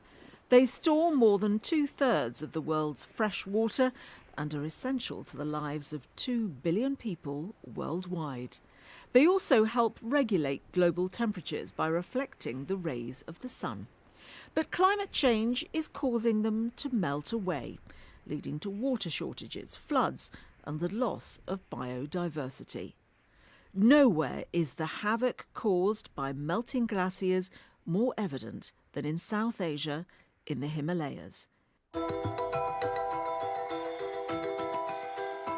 Here, melting ice is resulting in the formation of thousands of high-altitude lakes and the unclamping of fault lines, leading to higher risks of not just drought and floods, but also avalanches, even earthquakes. 16 people dead and more than 100 missing after a glacial lake burst. It's triggered flash floods in northeastern India. In October 2023, a massive flood in India's Himalayan region was triggered by a glacial ice and rock avalanche, causing more than 50 deaths. It also destroyed multiple bridges and a hydropower plant. This week on The Inquiry, we're asking, are the Himalayan glaciers at a tipping point? Part 1. The Sherpas. The Himalayas are the highest and one of the largest mountain systems in the world, covering a land area similar to the size of the whole of France. They cross several borders spanning India, Nepal, Bhutan, Pakistan and China, including what China calls the Tibet Autonomous Region. The Himalayas are home to no fewer than 10 of the world's 14 peaks over 8,000 metres. They are, of course, home to the highest in the world, Mount Everest, which looms at over 8,800 metres. The vast quantity of ice in this high-altitude terrain feeds many rivers in the region, including the Ganges and the Indus, supplying water to around a fifth of the world's population. But these Himalayan so-called water towers are rapidly retreating due to climate change. I'm Pasang Yangji Sherpa. I'm an assistant professor at the University of British Columbia in Canada. Our first expert witness grew up in Kathmandu, the capital of Nepal. As you can tell from my last name, I'm a Sherpa. Sherpas are often misappropriated and misunderstood as a job category, as high-altitude workers, as porters, as guides. But that is only one of the many things we do. Pasang's family originates from Khumbu in the Everest region. Khumbu is famous as the starting point for climbing the world's highest mountain and as the home of the Sherpas, a people known for their extraordinary mountaineering skills and ability to thrive at high altitudes. We are high Himalayan people. We are people who have ties to the mountains there, connections with the places. So for us, the mountains are not just a geographical feature, geological feature. Before Sherpas go and climb Mount Everest, our community always asks for permission. And so this is the kind of relationship and understanding about the people I hope everyone will take away. Within the Khumbu region is Khumbi Yula, a sacred mountain that is forbidden to climb. Is there a spiritual link between the people and the mountains? Yes, there is deep spiritual links between the people and the mountains. We believe that this mountain protects us, and in that sense, we have a more direct connection with this mountain. It's Khumbi Yula, that protects the people and allows people to continue to thrive in this very high, harsh environment. There are some 20 high-altitude Sherpa villages, which earn much of their income from hosting visitors. In Khumbu, most of the community today, they rely on the tourism and mountaineering industry, but also a lot of people now, especially younger generation like myself, were fortunate enough to get better education, higher education elsewhere. And so this is what we see today. The local economy is largely tourism and mountaineering based with a mix of agro-pastoralism. What are the conditions like in terms of the weather, the altitude? Khumbu, one of the highest environments in the world, I remember being very cold. I remember the crisp freshness in the air. I remember during winter time, which was my favorite time to visit, we would get snow. And there was this kind of experience when I was growing up that's just so beautiful. But Pasang worries that now her past is melting away. What we are seeing is that the villages with high demand for water, because of the warming winter months, ice that used to form before, which provided an assurance to the community about water being available throughout the year, that ice is not forming. So today, when I'm in the village, depending on which month, which time of the year, it's different. And in the winter, when we used to get snow, what we have seen is that it's getting warmer and warmer. And the reason for that is climate change. Time for our second expert witness. Part 2. A reliable source for water. The Himalayas are referred to as the third pole for a very good reason, because they contain more ice outside of the poles than any other region in the world. Pam Pearson is the director and founder of the International Cryosphere Climate Initiative, an independent network of policy experts and researchers focused on protecting regions covered by snow and ice. She's based in the US. Like many people, she worries that the target of a global temperature rise of 1.5 degrees, agreed over a decade ago at the Paris Climate Summit, is far from on course to being met.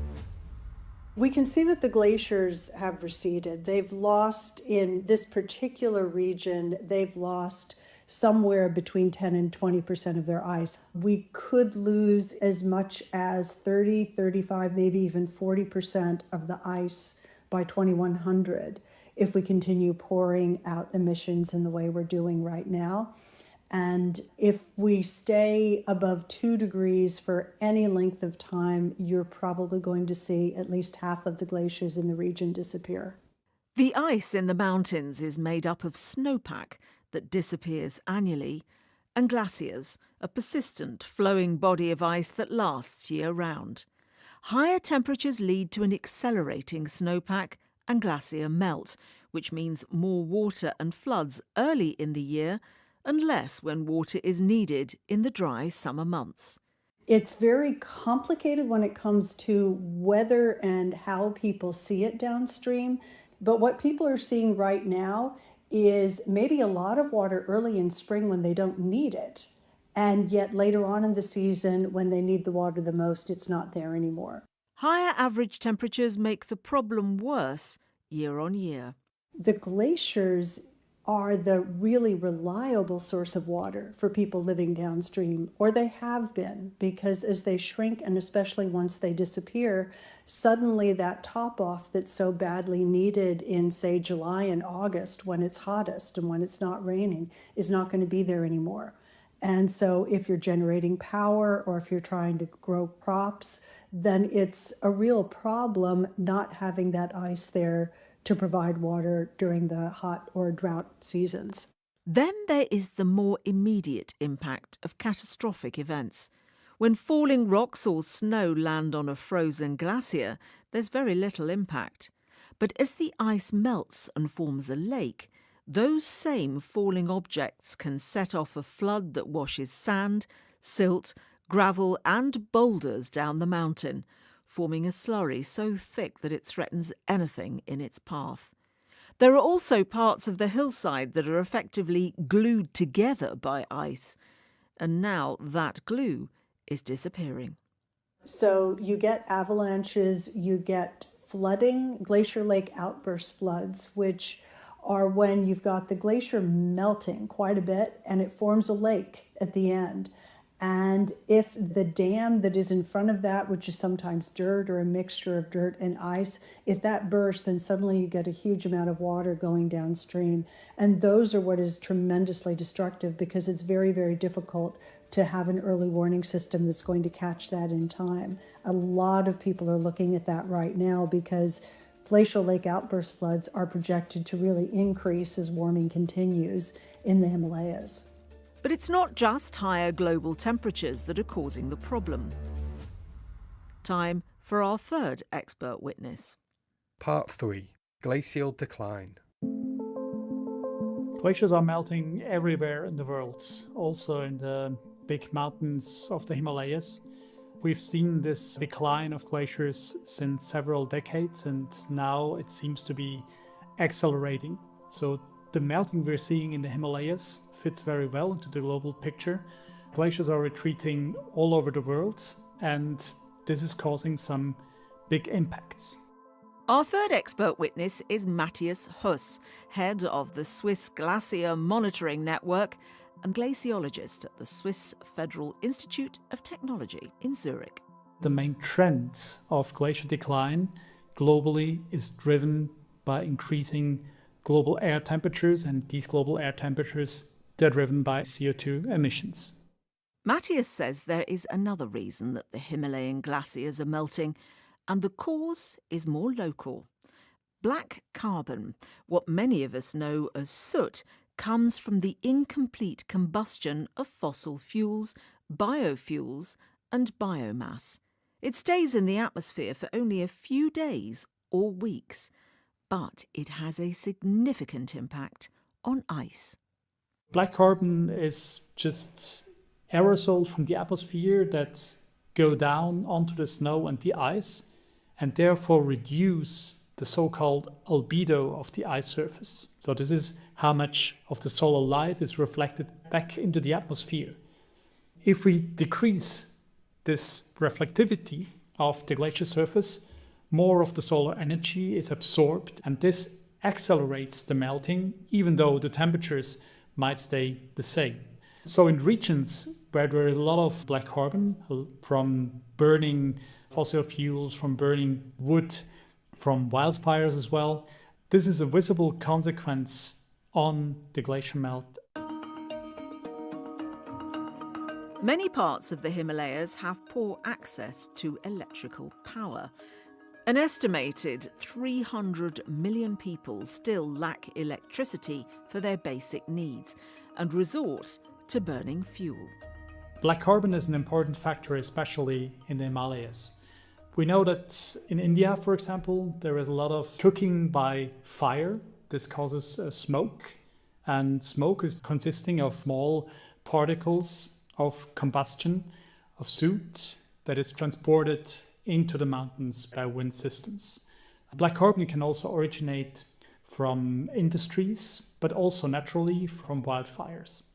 Basically, black carbon is not visible as long as it's in the air, but once it's deposited on the snow and ice surface, it colors the surface. It's difficult to describe. It's not very visible, but still it's very effective on this albedo, on this reflectivity of the surface.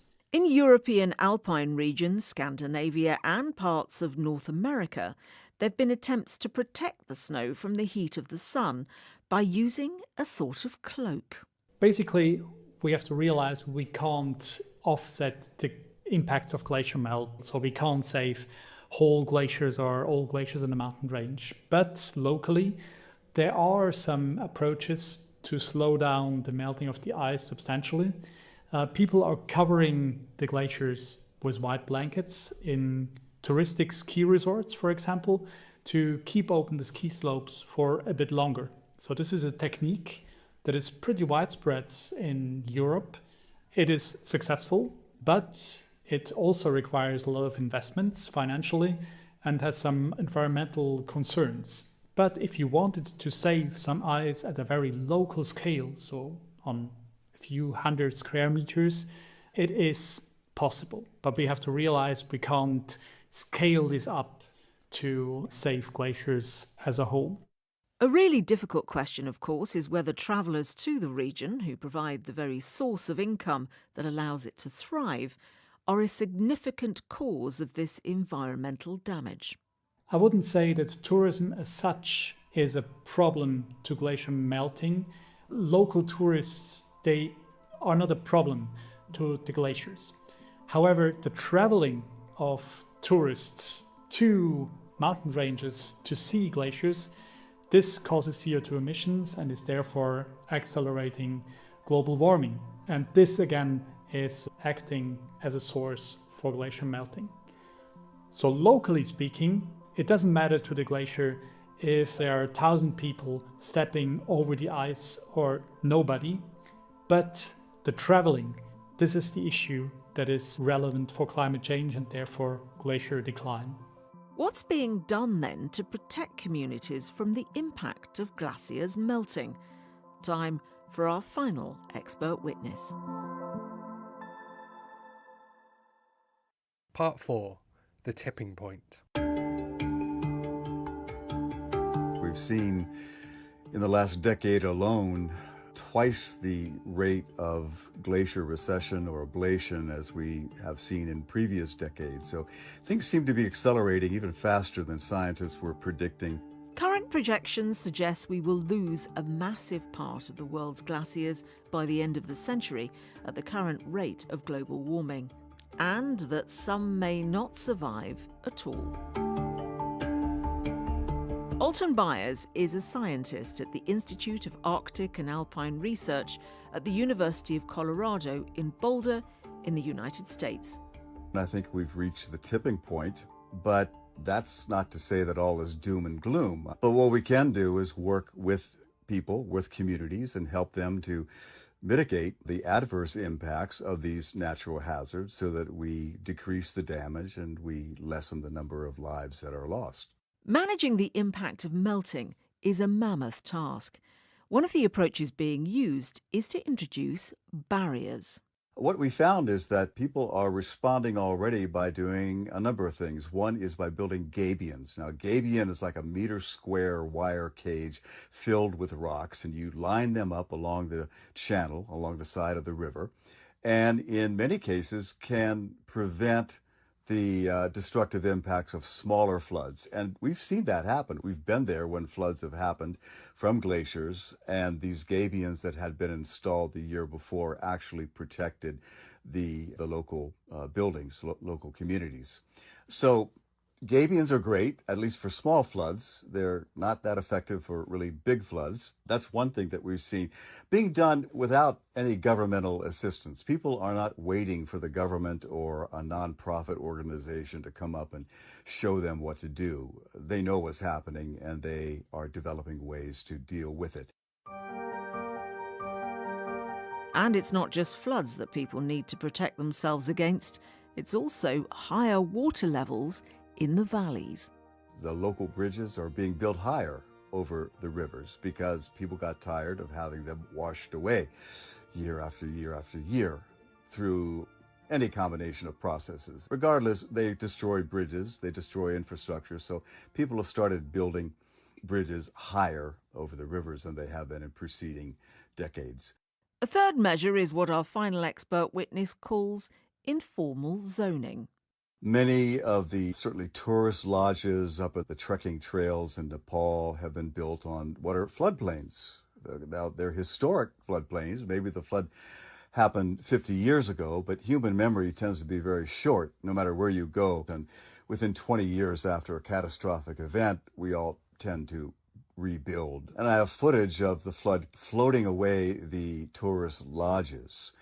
And what they did, though, within 3 weeks, they had rebuilt on higher ground. So it sounds very simple, but it's very effective. People are starting to realize that they can no longer build on areas that are potential flood zones and are tending to build higher to avoid areas that might be prone to any sort of flood, of climate-related or cryosphere-related flood. We've said that the Himalayas expand across several borders. So the next question is, do these nations work together? Is there a lot of local and cross-border cooperation? No, that's one of the problems right now. I think it's improving, but there was very little communication between, for example, People's Republic of China, the Tibetan region, and Nepal. And many of these glacier lakes, they're not limited to Nepal, they're across the border in Tibet. So there have been a number of glacial lake outburst floods that had their origins in Tibet, and yet the damage, billions of dollars of damage, happened downstream in Nepal, and there was no early warning system in place that could have warned the people, the Nepali people downstream.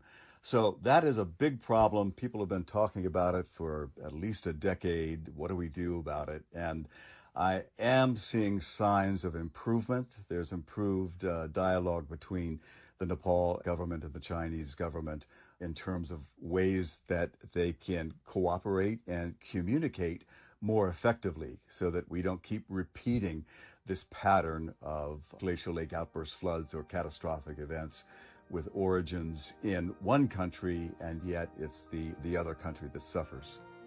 The source of global warming being distanced from the impact it causes is a pattern we've seen the world over. And this emphasises the importance of global cooperation.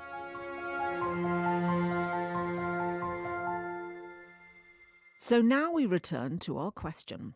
Are the Himalayan glaciers at a tipping point? Himalayan glaciers are melting twice as fast now as last century, putting the water security of a fifth of the world's population at risk. This is increasing the threat of disasters, from avalanches and flooding to droughts. Experts warn that large parts of Himalayan glacier ice could disappear by the end of the century as global temperatures continue to rise. You've been listening to The Inquiry from the BBC World Service. Before we finish, I just wanted to let you know there is a huge archive of previous episodes available to listen to, including What's the Future of the European Union and Should We Mine the Moon? Just search for The Inquiry wherever you get your podcasts. And while you're there, why not click subscribe and turn on push notifications so you never miss a thing. This edition of The Inquiry was presented by me, Tanya Beckett. The producer was Matt Tolson, the researcher, Evie Yabsley, the editor, Tom Bigwood, and the technical producer, Mitch Goodall.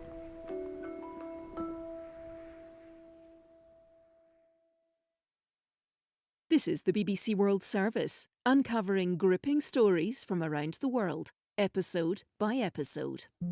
In the decades that the British military has been stationed here, large numbers of children have been fathered by soldiers and, in many cases, abandoned.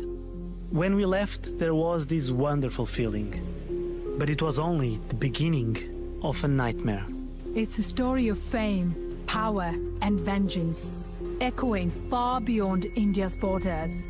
I've seen coups and evacuations, but I've never seen something as intriguing as this. The moment I saw him, I knew he was an evil guy. I want truth and justice, and for other people to not be hurt. World of Secrets is where untold stories are unveiled and hidden realities are exposed. To listen, search World of Secrets online or wherever you get your BBC podcasts. Coming up on World Business Express in 20 minutes, Elon Musk's SpaceX has put in the papers to go public in one of the most bold initial public offering plans in history. So will stock markets give Musk the money he needs to go to Mars? Before that, today on Business Daily, you'll hear about the battle between Musk and the boss of OpenAI, Sam Altman. But first, the latest BBC World News.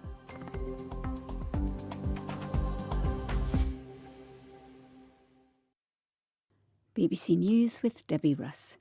The first case of Ebola has been confirmed in rebel-held territory in the Eastern Democratic Republic of Congo. The M23 armed group announced a positive test in the city of Bukavu. There are concerns that insecurity will hamper the emergency response. More than 20 countries have now condemned Israel over its rough treatment of detained Gaza flotilla activists. Italy has called for EU sanctions against the security minister Itamar Ben-Gvir. The activists have been deported. A Paris appeals court has found Air France and Airbus guilty of corporate manslaughter over a plane crash in 2009. The airliner came down in the Atlantic Ocean on a flight to Rio de Janeiro, killing everyone on board. Several Nigerian airlines have doubled their fares, reflecting rising jet fuel prices globally. Africa is heavily reliant on Middle Eastern fuel and increasingly feeling a financial crunch from the Gulf crisis. The leaders of Russia and Belarus have observed joint nuclear drills spanning land, sea and air. The Belarusian president, Alexander Lukashenko, described the nuclear-capable missiles as a machine he'd dreamt about for a long time. Net migration to Britain has fallen by half in the past year, dropping to its lowest level since 2012, apart from during COVID. Immigration rules have been tightened as the issue continues to be vigorously debated in UK politics. Researchers have published the first scientific evidence of beluga whales recognising themselves in mirrors. The study, over 20 years, suggests the marine mammals have a high level of self-awareness. A village in Ghana has been holding its own celebrations to mark Aston Villa's victory in the Europa League. The English football club has a devoted following in Djuaben, thousands of kilometres away from its stadium in Birmingham. BBC News. So, two of the most powerful men in the tech world walk into a courtroom in California. One of them wins, but which one? I can't believe you're starting this show with a dad joke. Well, listen, it's better than most of my other jokes. We are, of course, talking about, on the one side, Elon Musk, one of the most powerful tech figures in the world. On the other, Michelle? Sam Altman from OpenAI. I mean, this is like a divorce playing out, and it's kind of parents fighting over who gets the good silver, although in this case, of course, we're talking about AI. Yeah, well, if you keep criticising my jokes, we could have some sort of divorce later on in this programme. I think what we're going to look at on this edition of Business Daily is the reputational damage to both men.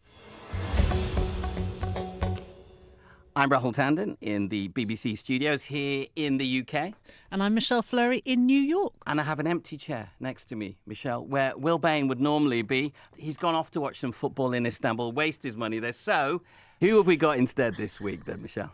We have Lily Jamali, our very own North America technology correspondent, joining us with all of the kind of detail and gossip from the proceedings. I'm the one who's been cackling in the background to your dad jokes this whole time. I thought they were funny. Yeah. Do you know what, Lily? You can come back on any time. We don't need to have Michelle on every week, if you ask me. For those who don't know, Lily, give us the background to this case. Why were these two powerful individuals who shape our life in court? Well, it was Elon Musk who brought all of us together as part of this lawsuit that he filed in 2024 against OpenAI, Sam Altman, the president of OpenAI, Greg Brockman, and Microsoft as well. He was suing for $150 billion. He wanted to see an unwinding of OpenAI's for-profit move over the years, and also wanted Sam Altman and Greg Brockman ousted, claiming that Altman and company have looted a charity that he set up with them back in 2015, OpenAI. They created it together, and Musk made $38 million in donations in those early days. So that was the grounds upon which he was suing. It was ultimately OpenAI and company that won this case. This was a jury of 9 Californians who ruled unanimously in less than 2 hours, by the way, that Elon Musk brought his lawsuit too late. So we're talking about winning on a technicality. We are. All they had to rule on was the statute of limitations, which basically nullifies the rest of the legal arguments here. Well, Rahul, you've had a busy week because I know you've been speaking and getting reaction from sort of some of the kind of who's who, the cognoscenti of the tech world. Well, I spoke to Kara Swisher. She's very well known as a tech journalist. She's in the new Devil Wears Prada film as well, if you want to go and watch that. This is what she made of the case. The whole group of Silicon Valley are adult toddlers, is what it says to me. And I'm sure the jury of normal people were like, who are these crazy people? A bunch of really sloppy, selfish, petty people fighting with each other over money they already have. They have billions of dollars already, but they want billions more. You know, first of all, Elon, whose reputation has gone into the trash heap here in the United States in terms of his behaviors, is a giant toddler, essentially. Sam Altman comes across as possibly disingenuous, maybe he's a little manipulative. I don't really care what they're like ultimately. I don't want them in charge of everybody. And that's the big issue here. That's the problem. Yeah, I mean, it's adult toddlers with God complexes. You know, it's classic Silicon Valley, right? You've got Elon Musk doing his, maximum chaos routine. You've got Sam Altman, kind of the tech saint, both fighting over a company that started as a charity but ended up as this huge cash machine. Is this now completely over, Lily, given the central question wasn't answered? It will go on. Elon Musk has vowed to appeal. And I think this notion of it being thrown out, the case being thrown out on a technicality, is going to be a big part of his case. The fact that the merits of the case have not been ruled upon, he thinks that's going to work in his legal favor, and he's going to elevate this case to the Ninth Circuit Court of Appeals here in Northern California. Does it matter what they're like? I mean, who cares? As long as they're good at what they do, if they're narcissists, if they're toddlers, if they produce a good product that we all use, what difference does it make? what was so interesting actually being at the courthouse was you also had all these protesters, in addition to all these tech luminaries in their suits, not their hoodies. You had protesters outside expressing real concern, real backlash against both of these people, against Elon Musk and Sam Altman, because the work that they're doing, this development of AI, they say neither of these people should be the stewards of this important technology. They are concerned about impacts on jobs. We've already seen those impacts over the last year plus, impact on climate. Then when you are sitting in the courtroom listening to these people talk about how they are the good guys, that they are the right stewards for this very important technology, it was just such a contrast. I was reading something in The Verge, Lily, which was talking about Musk versus Altman, and it shows that this was led by the wrong people. But what about OpenAI itself? Doesn't it leave it with a massive branding problem? OpenAI is possibly too big to fail at this point. I think there's people who would push back on that notion, certainly, because they are also burning through cash. It takes a lot of money to pay your scientists to buy the infrastructure you need to develop AI. So there are people who think that that cash burn is just too severe for them to make it much longer. But, you know, at the same time, they continue to get investments from all corners. They are headed for an IPO to potentially value them at $1 trillion. And so it's kind of hard to see how this thing might come off the tracks at this point. Yes, Sam Altman did suffer some personal reputational damage. He was painted as manipulative, as a liar, but he's still there, even after the trial. And I'm not hearing a lot of clamoring for him to go anywhere. I mean, there was that stunning moment, wasn't there, when he was testifying and he was asked whether he was trustworthy. It was almost like he had to think about that. And that must have some damage, doesn't it, Lily? I know that you've been at the court, outside the court. This is what OpenAI's lawyer, William Savitt, said when the case, much to Lily's delight, finally ended. What OpenAI has been and will become is an organization that from top to bottom is committed to its mission, with a nonprofit organization in a control position, organizing the development of safe AI for the benefit of all humanity. That's what the message of today is. Okay, that might be the message, but is it going to be OpenAI? There's some other company. Is it the companies that weren't involved in the court case, both of you, that are going to be the winners? Is it Anthropic, who weren't involved in the case, who think, great, let them square up to each other in court. We'll just calmly get on with our business. Yeah, I think Dario Amodei, the boss of Anthropic, is probably kind of rubbing his hands gleefully, no, Lily? I think he's been doing so for the last couple of months because he has just been on this amazing trajectory. This case kind of gives them even more momentum, but it's just been a great year all around for Anthropic. We just heard there from William Savitt, OpenAI's lawyer. I want to go back to kind of the other side, the argument being made by Elon Musk's lawyer, Mark Toberoff, who kind of described this, I guess, as a dangerous precedent. You have essentially a new formula for startups. You take publicly subsidized funds in the form of a charity, and when your ambitions require more money, you simply put all the fruits of that revenue, the technology in this case, into a for-profit apparatus, and the directors and officers of the charity are enriched to the tune of billions. It's a brand new formula for Silicon Valley.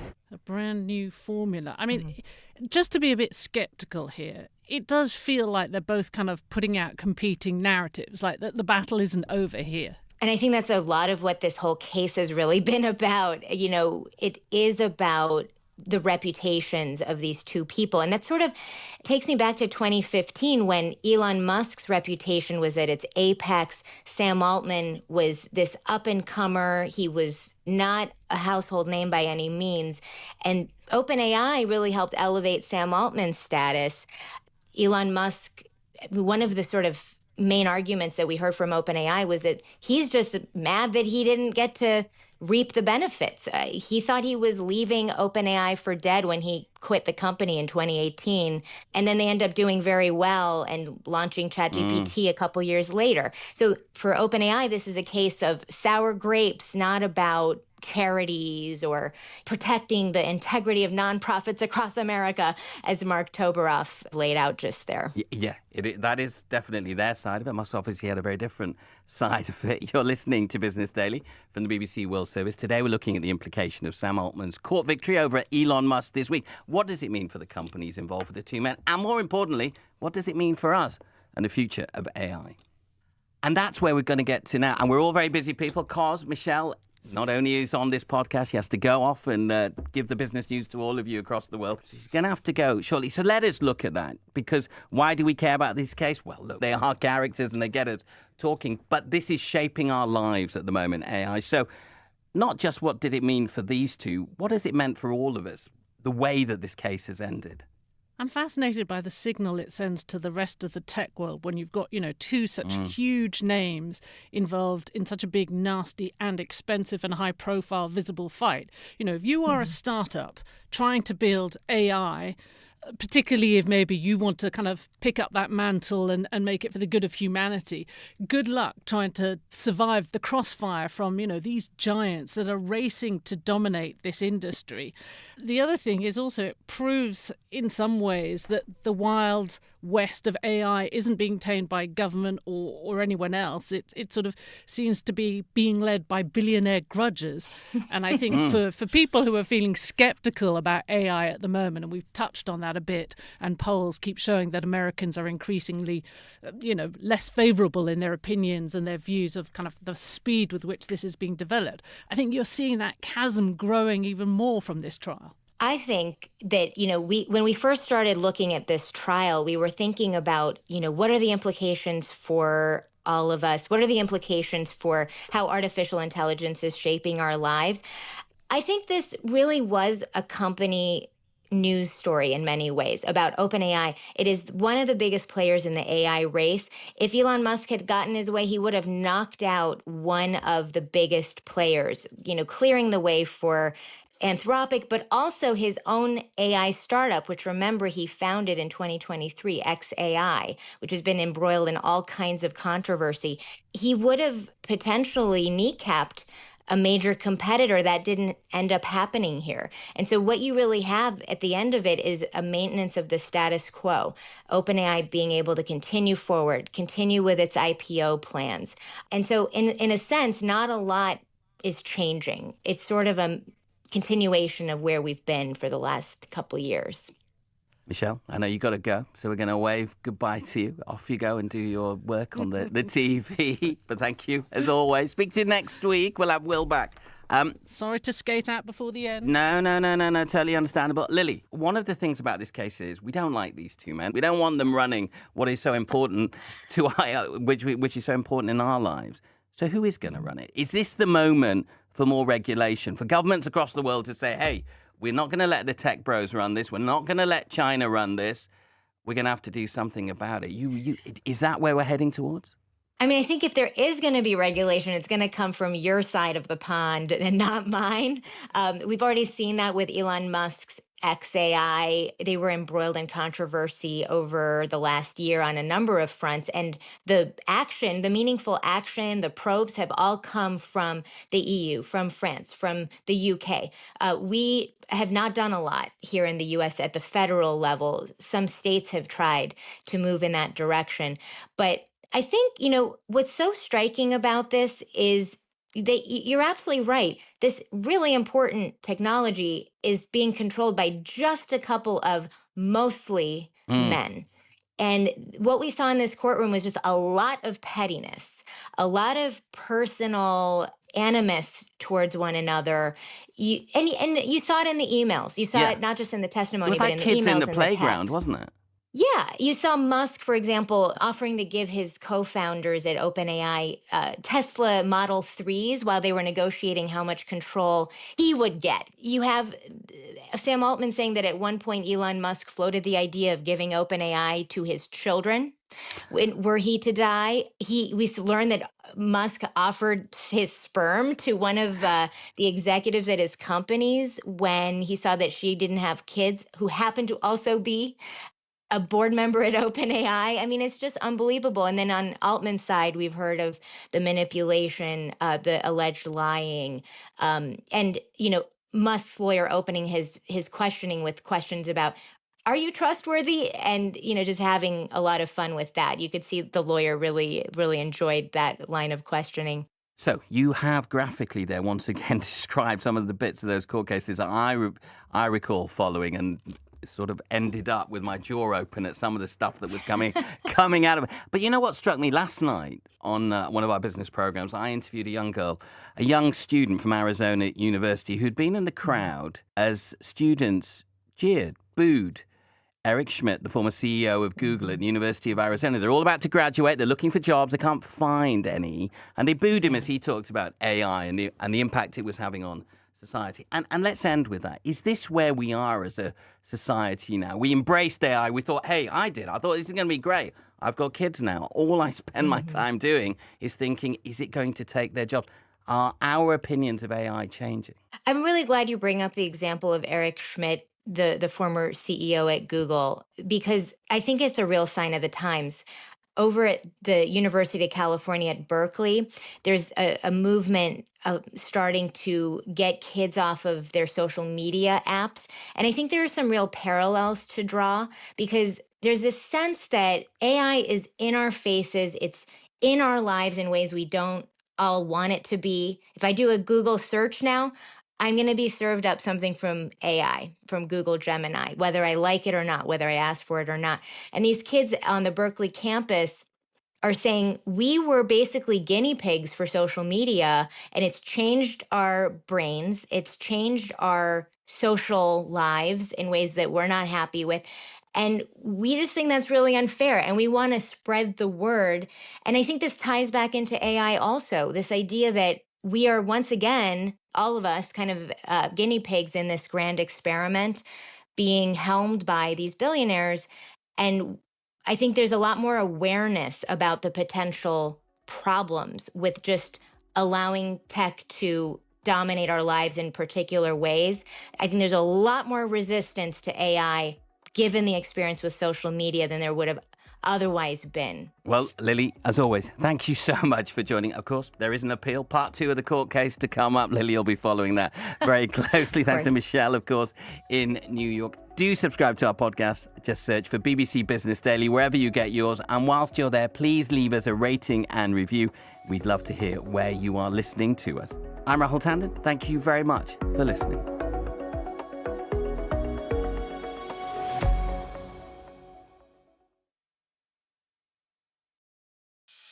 Can financial markets give Elon Musk the money to get to Mars? It's World Business Express from the BBC World Service. I'm Leanna Byrne. Why youth unemployment has given rise to the cockroach party in India, and under 16s in Australia tell us how the social media ban is going.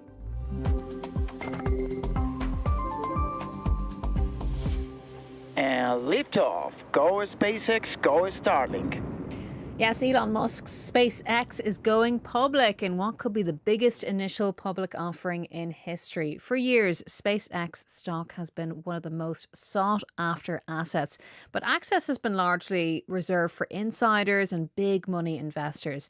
On Wednesday, it filed its highly anticipated prospectus with US securities regulators, and at the time, Musk's rival, OpenAI's boss Sam Altman, is reportedly preparing for an IPO of his own. Dr. Stephanie Hare is a researcher on technology and ethics, and she started by telling me what SpaceX actually is. So SpaceX is a company that Elon Musk started many years ago. It's a rocket, satellite, and artificial intelligence giant. So it's involved in many things. They've got a rocket that they want to be able to take up into space and return back down to Earth, which currently cannot be done. It's like a fully autonomous system, sort of enclosed system that will transform space travel and space economies. They put satellites into space. They've got the Starlink, which is their most profitable business at the moment. And then they've invested heavily in AI, which in fact is costing them at the moment, which is why they're not profitable this year, but that's just a short-term blip, I suspect, and a long-term boom for Mr. Musk. Well, we saw those numbers because they had to submit papers when they filed for this IPO, and it showed substantial losses, as you mentioned. I mean, is that pretty normal in a tech company at that stage? I think there is absolutely nothing normal about anything Elon Musk does, which is why this is such a historic initial public offering IPO. What we're seeing here is a company that is, seriously mature, billions and billions in revenue, very diversified product offering. As I've said, they're dealing with satellite communications. They are dealing with AI, which is a broad umbrella term for many things. They want to do data centers in space, which people think cannot be done right now for the reasons of physics and astrophysics, but he thinks he can make it happen. And then he wants to transform and effectively create a space economy with his reusable rockets. So no other company is trying to go as big and as broad as him, because, he even put in that his goal for the company is human settlement on Mars. So, lofty. No, there's nothing, just a minor thing. He also wants to develop like a lunar economy, right? So this is somebody who thinks really differently, whose business is built really differently. And if you and I had these sorts of goals, people might lock us up. But he's got a track record for doing things that people say cannot be done. Interesting. At the same time as well, OpenAI seems to be going through the motions of putting in their own initial public offering. Is that quite interesting, the timing of that, and also the fact that they were both in court earlier on this week? I think it's part of a broader trend that has very little to do with what just happened in the courtroom where Elon Musk lost and Sam Altman of OpenAI, allegedly won, and that he doesn't have to pay Mr. Musk any money.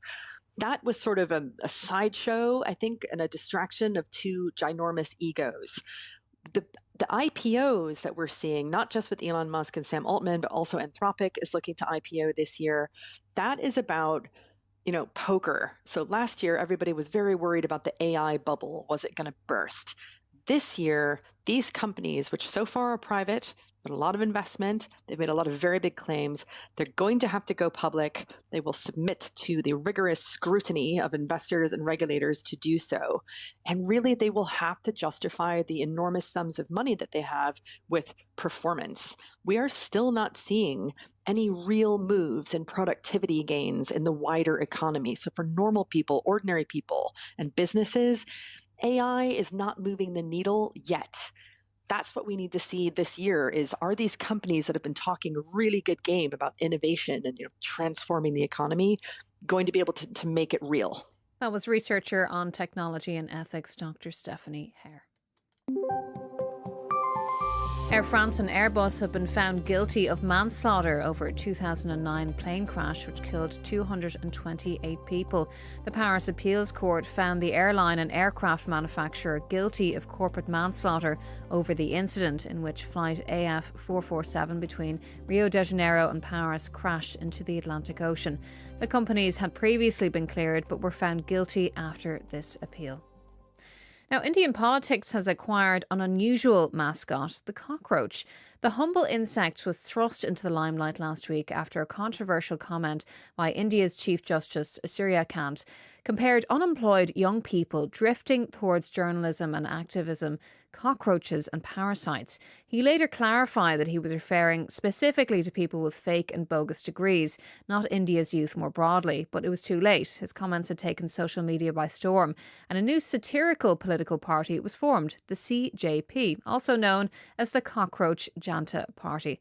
Our correspondent, Azadeh Moshiri, is following the story from Delhi. It's not an official political party, and in fact I spoke to the founder, Abhijit Dibke, earlier, and he said he doesn't really know where they're going to go from here, but he has just been inundated with all these messages. And if you look at the figures for the Instagram profile, it's now, at the time that you and I are talking, at more than 15 million followers. That's more than the ruling BJP party here, and the numbers just keep growing hour by hour. And it all started when he tweeted, and for context, he's a student, but he's also a political strategist, and he tweeted saying, what if all cockroaches come together?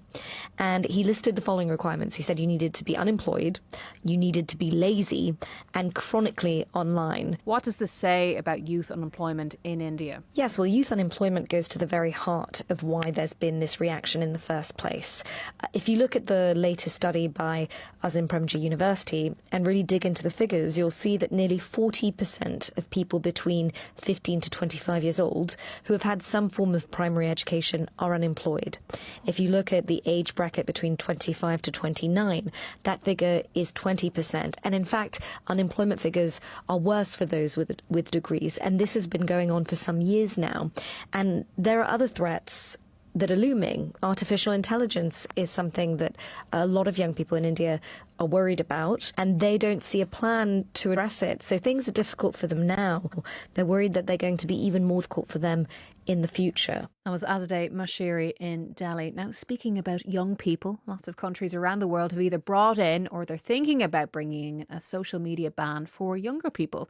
The British government's consultation on a ban closes next week, 6 months after restrictions came in Australia.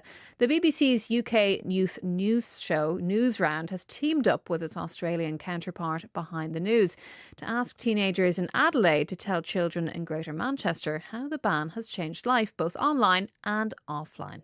What were your first thoughts on the ban and how have they changed?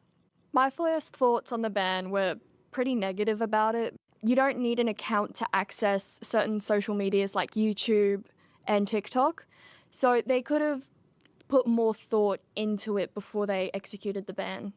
Even on Snapchat, there's an age verification face scan, I think. It's pretty easy to bypass it. If you think of it like that, the ban seems a bit pointless because if you're still going to be able to get around it, it's a bit like they just did all that work for nothing. That was teenagers in Adelaide talking to children in Greater Manchester about the Australia social media ban for under 16s. And that is it from World Business Express from the BBC World Service. I'm Leanna Byrne. Have a great day. Thanks for listening.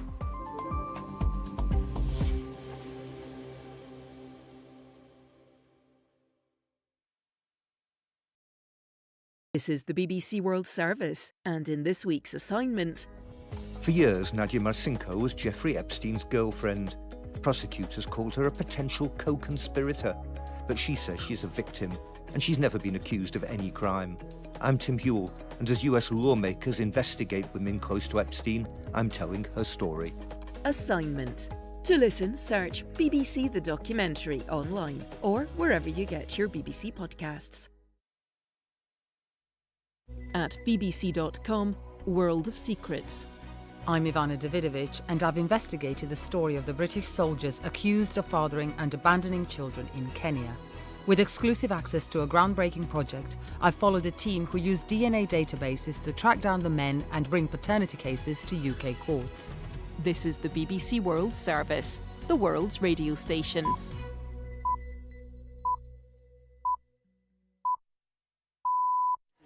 Welcome to Outside Source with me, James Reynolds, live from the floor of the BBC's newsroom in central London. We want to keep you up to date with news relating to the outbreak of the Ebola virus in eastern parts of the Democratic Republic of Congo. In the last few minutes, I've just seen a news update. A Uganda government spokesman says that flights between Uganda and the DRC, their neighbours, are temporarily suspended due to Ebola. And the DRC has also cancelled its pre-World Cup training camp in the capital, Kinshasa, because of that outbreak. Kinshasa is on the other side of the DRC to where the outbreak has been, but clearly no chances are being taken. The virus is thought to have killed more than 130 people so far, including a person whose case was confirmed on Thursday in the South Kyiv province, signalling the spread of the virus from the original epicenter of the outbreak. We'll keep you right up to date. I'm Debbie Russ with the BBC News. The first case of Ebola has been confirmed in rebel-held territory in eastern Congo's South Kivu province. M23 rebels say tests showed a positive case. Emery Makumeno is in Kinshasa. The M23 rebels have issued a statement saying that a 28-year-old, without mentioning the gender, died in the village of Miti Moresa, which is only about 20 kilometers north of the main city of Bukavu in South Kivu. They say they buried him using safe burial protocols, and they did not have enough time to confirm whether the person died of Ebola, but he had symptoms related to Ebola. US border authorities have ordered an Air France flight to the United States to divert to Canada because a person from Congo was allowed to board in error. The agency said it took decisive action to stop the flight reaching Detroit. The US is restricting entry for those without US passports who were in the region. More than 20 countries have condemned Israel after its national security minister posted a video showing detained Gaza flotilla activists being roughly treated and put in stress positions while he taunts them. Many have demanded answers from Israeli ambassadors. Italy is urging the EU to sanction Itamar Ben-Gvir, saying he violated basic human rights. Yolande Nell reports from Jerusalem.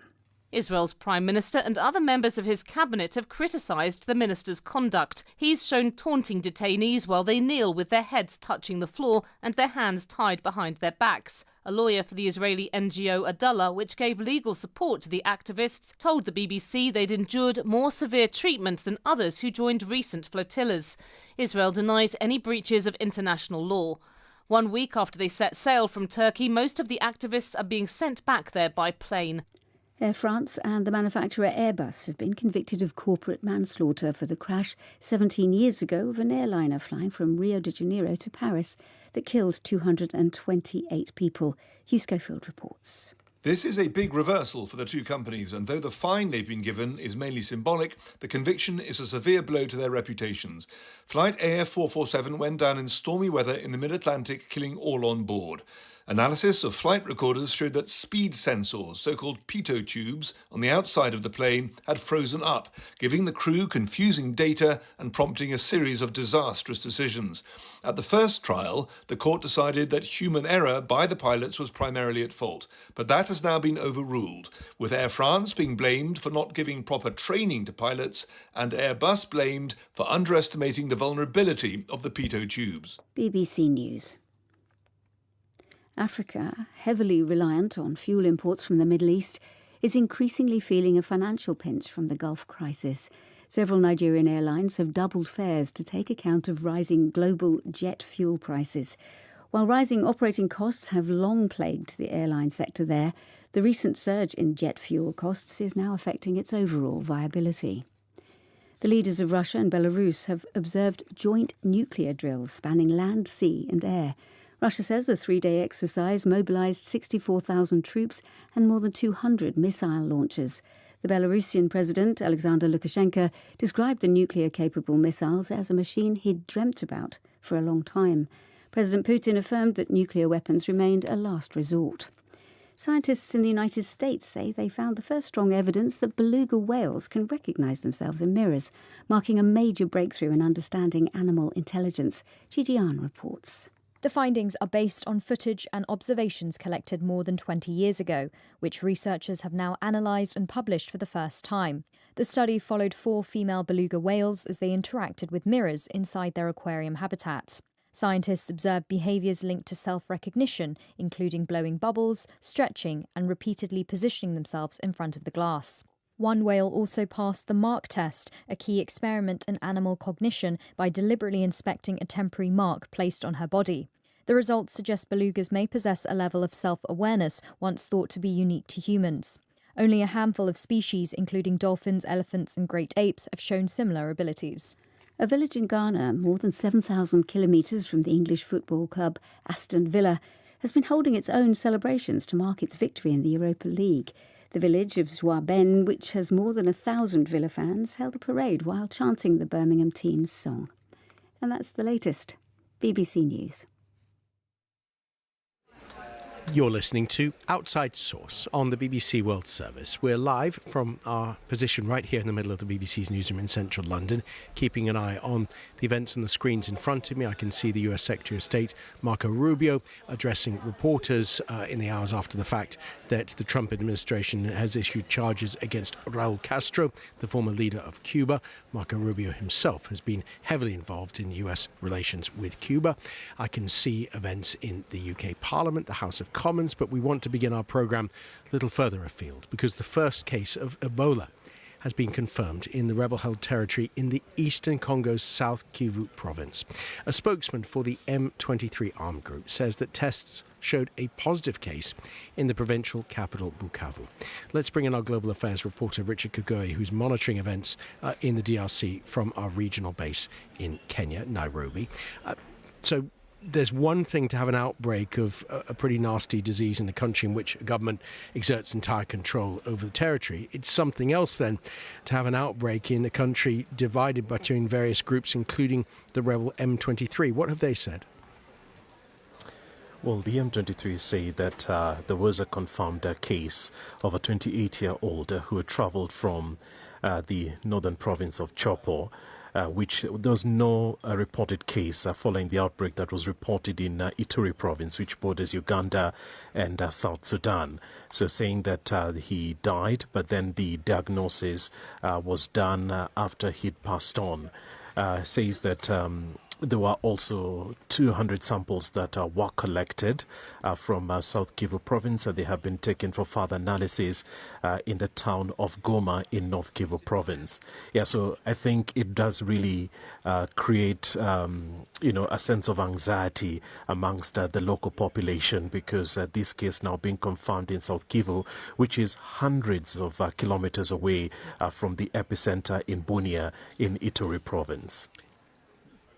How does the M23 look after people who are under its de facto control? Well, they've sort of formed a parallel government. So they've got all, you would say, structures that do resemble, typical civilian government with various departments, under it, including a health department as well. But the thing is, in South Kivu province, part of the areas which is under its control, part of South Kivu province, I should say that, yeah, it's rural areas. In fact, this case was confirmed in a rural area, which is a little bit farther north from the provincial capital in Bukavu. There has been really concern the fact that the M23 has never dealt with an outbreak of an epidemic disease like the Ebola virus right now. So there have been questions about its capacity to deal with this because also there's a security situation. Security is very fragile there. So how are they really going to handle this and possibly even access to perhaps maybe emergency responders? And how would organisations such as the World Health Organization deal with M23? The spokesperson from the M23 actually said, because that was a major fear, he said that, they're promising to work with international partners. So he was not very specific about which international partners, but then he just highlighted their willingness perhaps to get external support to help them deal or to contain the spread of this virus in areas which it controls.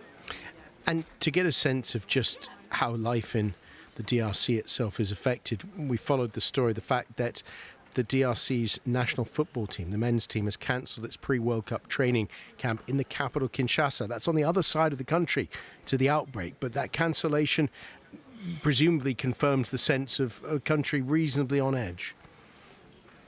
Yeah, literally, that's just generally the prevalent feeling across the DRC. And so that's why we're seeing the authorities in Kinshasa taking all the necessary precautions to avoid perhaps the spread of this disease. As you have said, that's about nearly 2,000 kilometers from Kinshasa to the town of Bunia on the other side, closer to the border with Uganda. But of course, based on previous experience, the government is not leaving anything to chance. And now with the cancellation suspension of the training for the World Cup, and also fanfare for fans, and now this whole event being shifted elsewhere. We've also seen the Indian government as well even cancelling what was scheduled to be the Africa Summit because of this situation. So locally you can see there's certain interventions that the authorities there have taken in terms of community engagement. There's also surveillance and lots of screening, and also to a certain extent, providing support, especially to the regions which have been affected with supplies and funding from the central government. Yeah, but of course, there's a lot of, surveillance. There's a lot of increasing awareness in terms even of just educating the public about some of the measures that they need to take to protect themselves and ensure that there's no even cross-border transmission from the DR Congo to neighboring countries. Richard Kugoy, our Global Affairs reporter in Nairobi, thank you so much for joining us. This is Outside Source on the BBC World Service. You may be listening to this programme on a train, in a traffic jam, on your way to work. With a bit of luck, you might be listening on a crystalline beach. We want to take you to the coastline of the Caribbean now, with pure water, powdery sands, the sort of landscape that's popular with visiting tourists, and a landscape which means an awful lot to the people who live there. Some of those who live there have been fighting against international developers, changing their famous beaches, making those beaches harder to access for those who have lived there all their lives. Our reporter Chelsea Coates has been covering this story for the BBC News website, and Chelsea's come down to our desk. You've been to some of these coastlines. Paint a picture of what they're like. I mean, I'm not sure if I can do it better than you just did. That was quite brilliant. I mean, often when you hear people describe these coastlines, it sounds quite cliched. You're hearing these pristine sand, the blue beaches, I mean not the blue beaches, the blue sea, but it really is that stunning. And also the water is a lot warmer than it is here in the UK, so it's a lot nicer to go swimming in. But something I didn't know, because I've visited some of the islands that I wrote about, but Barbuda I haven't been to before, and once a year the sand there turns this beautiful rosy colour, a really unique kind of natural beautiful phenomenon. There's a lot of biodiversity across these islands that isn't just exclusive to the beaches. They are really a beautiful place to be. Tell us then about development on the coastlines of some of these islands. Just how prevalent is that development? So there's been a long-running campaign in Jamaica especially against the rise of developments on the coastline. I spoke to a campaigner there called Devon Taylor. He told me he's the head of a long-running campaign there, and he claims that less than 1% of Jamaica's coastline is accessible to locals freely. So that's a long-running campaign that's been going on for a long time. But what drew me to this story was the fact that we're now seeing this on smaller islands too, as the demand for tourism rises. So I also spoke to campaigners in Grenada who talked to me about how they're concerned about the environmental impact of these developments, especially the fact that there's mangroves on the coastline. Those can kind of act as a natural defence against natural disasters, against flooding and coastal erosion. They're scared of those being cut down. But I also spoke to campaigners in Barbuda who said these beaches are more than just a place to relax. They're also a community hub. They're a vital source of income for fishermen, but also for people that own local businesses there. People set up food stalls. So this is a growing campaign that's not just exclusive to kind of the bigger tourist islands that we may think of like Jamaica. It's spreading across the Caribbean. So one of the cruxes then of this issue is whether or not these developments are following the law or whether they're not. And I know you've done a lot of research on this. I have, yes. So the legal kind of stipulations for who can build on coastline differ across the Caribbean. But I reached out to the developers that the campaigners were saying they believe are kind of flouting their local laws, and they all got back to me, and on the whole, they said, we are following the letter of the law. We have applied legally for leases, and we have been allowed to build here. And so that kind of cuts to the heart of what these campaigners were saying to me.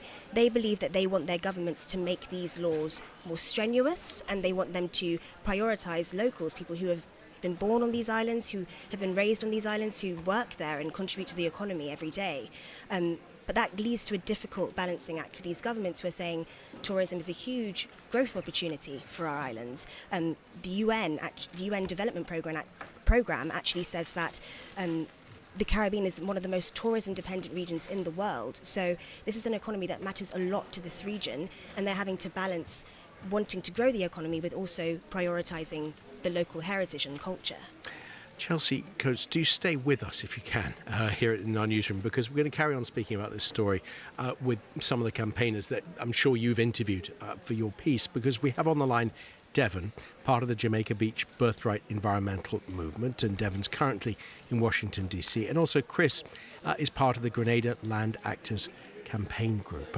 Devon, to you firstly, in terms of Jamaica, let's say I joined you in Jamaica and our aim, you and me, was to do a hiking trip around the entire coast of the island, staying as close to the water as possible.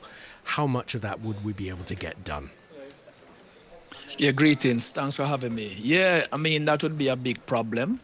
It's only less than 1% of the island we have access to the foreshore. That's a massive problem. You could not. I mean, if you come to my village and ask me, where did you swim as a child? I could not take you there because that is blocked out.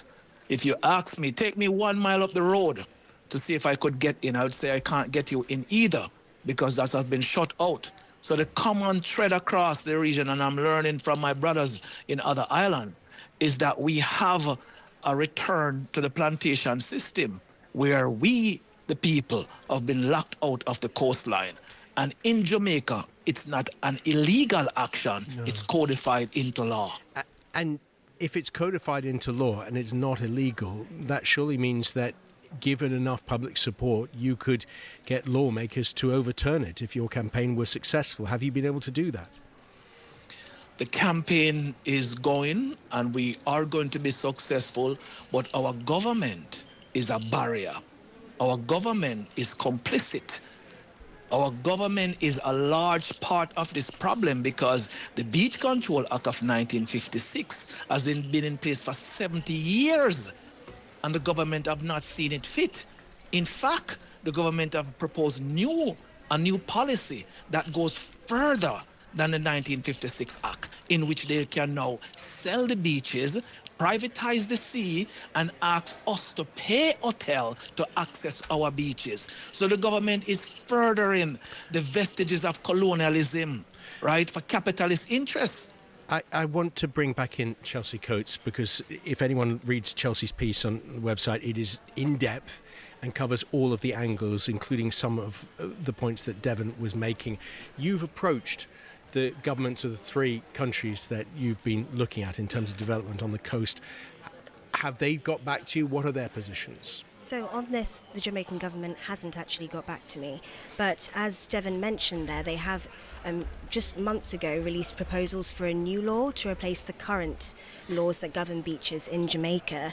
And the Prime Minister, Andrew Holness, said that he wants to ensure that Jamaicans can access public assets, so the beaches, in a safe, equitable and sustainable way. So from the government's viewpoint, they are working on this, but as you can see, as Devon said, a lot of campaigners feel like this doesn't go far enough. Let's bring in Chris from the Grenada Land Actors Campaign Group. Really the same question to you. Grenada is obviously a much smaller island than Jamaica, but if you and I, Chris, set off to look at all of the coastline, what would we find along the way? At the moment, they're all accessible. At the moment, everybody is supposed to be able to go everywhere. However, there are some areas which are already being blocked off by foreign investors. One is in the south of the island in La Sagesse, but they blocked off complete access to one of the small beaches at the back of their resort. And last week, another developer, Hansheng, in the north of the island, tried to do the same. They were putting up boulders to stop people accessing the beaches in Levera, in the north of the island. And, luckily, the people immediately challenged, and they had to remove the borders. So it's starting to creep in.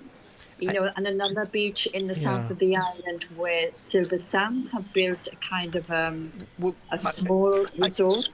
I just want to jump in because I'm keen to stay away from individual developers and look at the wider issues Okay. there. Yes. What's happening is that. I just have sorry, I'm so sorry for jumping in. Just the question about, we heard from Devon that this is actually. The law permits this in Jamaica. I know the laws will be different in Grenada, but can you understand the position of those who perhaps think we need to make money? Tourists will come if there is the coast, and tourists coming do provide income to those who need it on islands, including Grenada. And I understand that. We're not against development at all. But we think, Grenada Land Actors thinks that development has to be in context. As you've already said, we're a tiny island, we're 100,000 people, 19 miles to something else. It's tiny. So therefore, the sweetener always is that, we will give employment to local people. However, that doesn't always translate.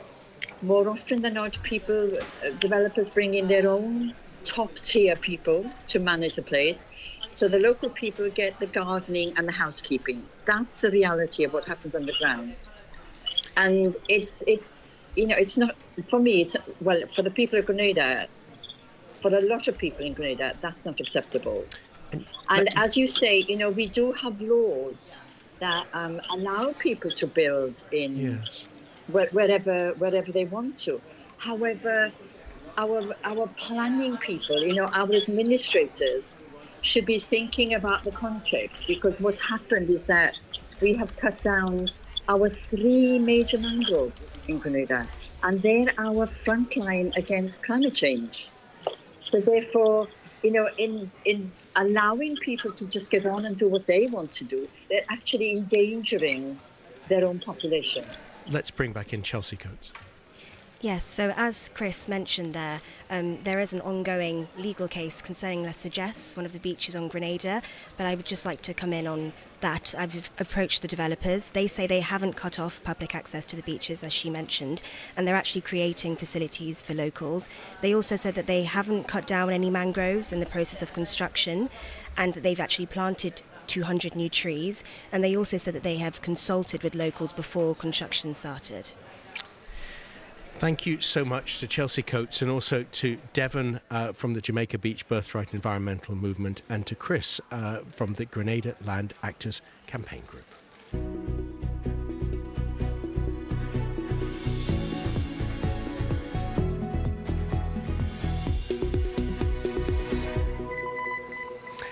You're listening to Outside Source on the BBC World Service. We turn to a news story here in the UK. The independent regulator, Ofcom, the office that regulates communications, has criticised TikTok and YouTube, saying in a new report that those companies' content feeds are not safe enough for children.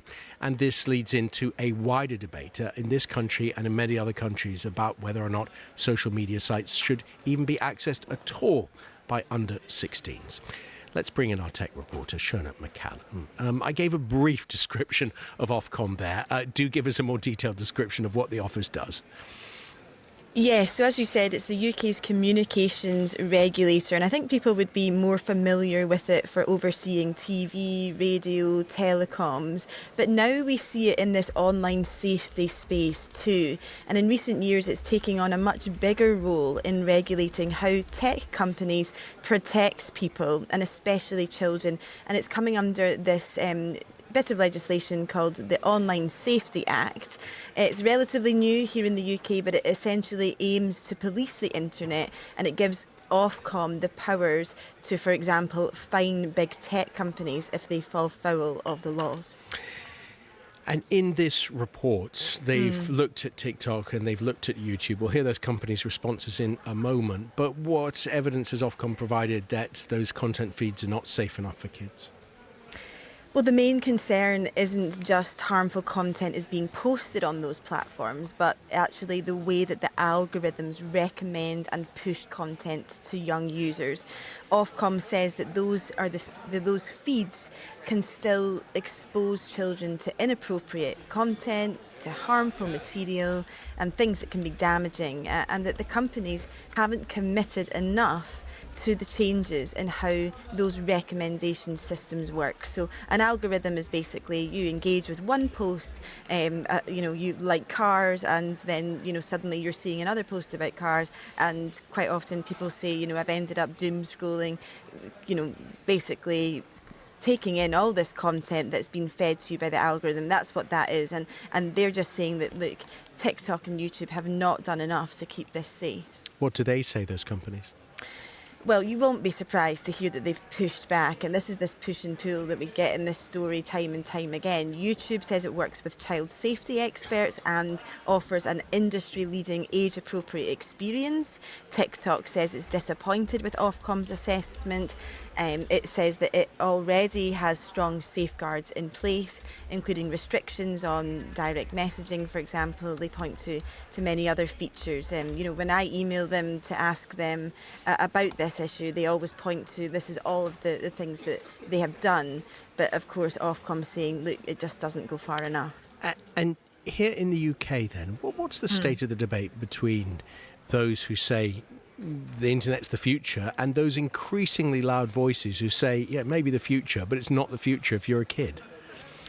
Well, I think social media is the thing that's really in the spotlight, and this report feeds directly into that because there's a consultation underway at the moment consulting on whether or not to introduce stronger age restrictions, including potential bans or limits for under 16s, and we expect a response on that to come later this year. There's also this international pressure. You had Australia, for example, banning under 16s on social media, and this broad debate then about removing harmful content after it appears.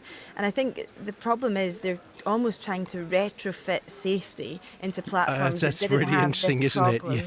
Yeah. So they didn't start out like that. The threat has come, not. And I think any engineer would say retrofitting is an awful lot harder than designing a system from scratch.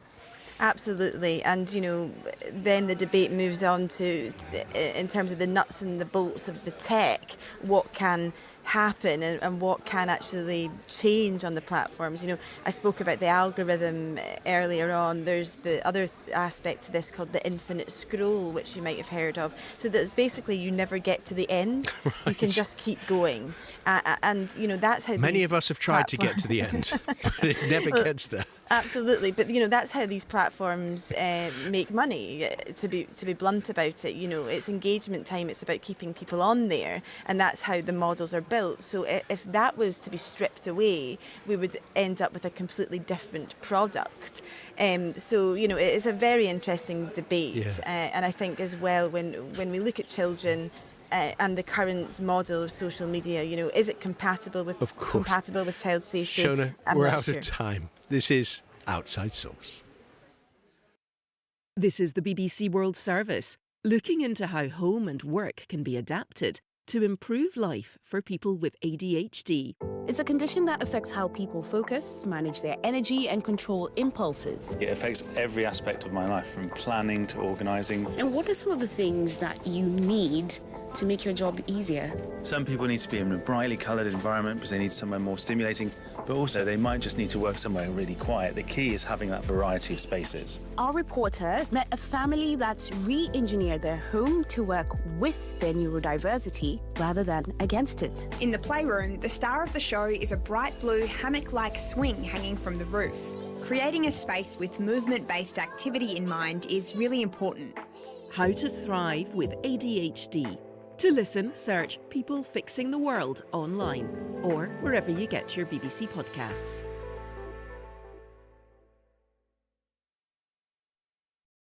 You're listening to Outside Source, live on the BBC World Service from our newsroom here in central London. In a few minutes' time, we'll turn to the fact that for the second time in just a couple of days, a long trophy drought has ended for a significant team here in England in the Premier League. Firstly, we gave you Arsenal's Premier League victory. Now we will bring you the story of Aston Villa fans across the world celebrating the winning of the Europa League.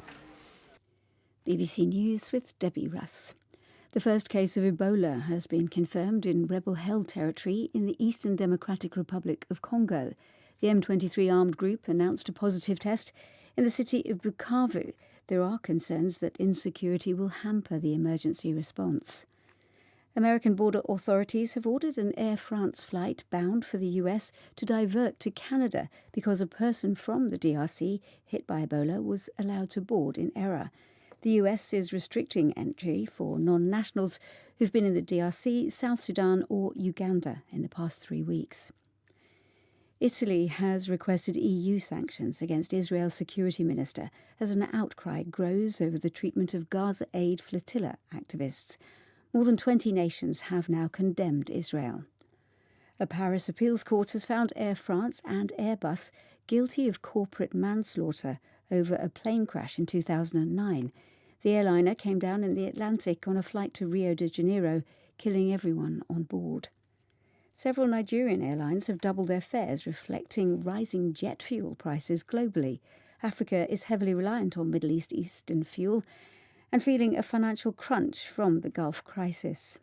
The leaders of Russia and Belarus have observed joint nuclear drills spanning land, sea and air. The Belarusian president, Alexander Lukashenko, described the nuclear-capable missiles as a machine he'd dreamt about for a long time.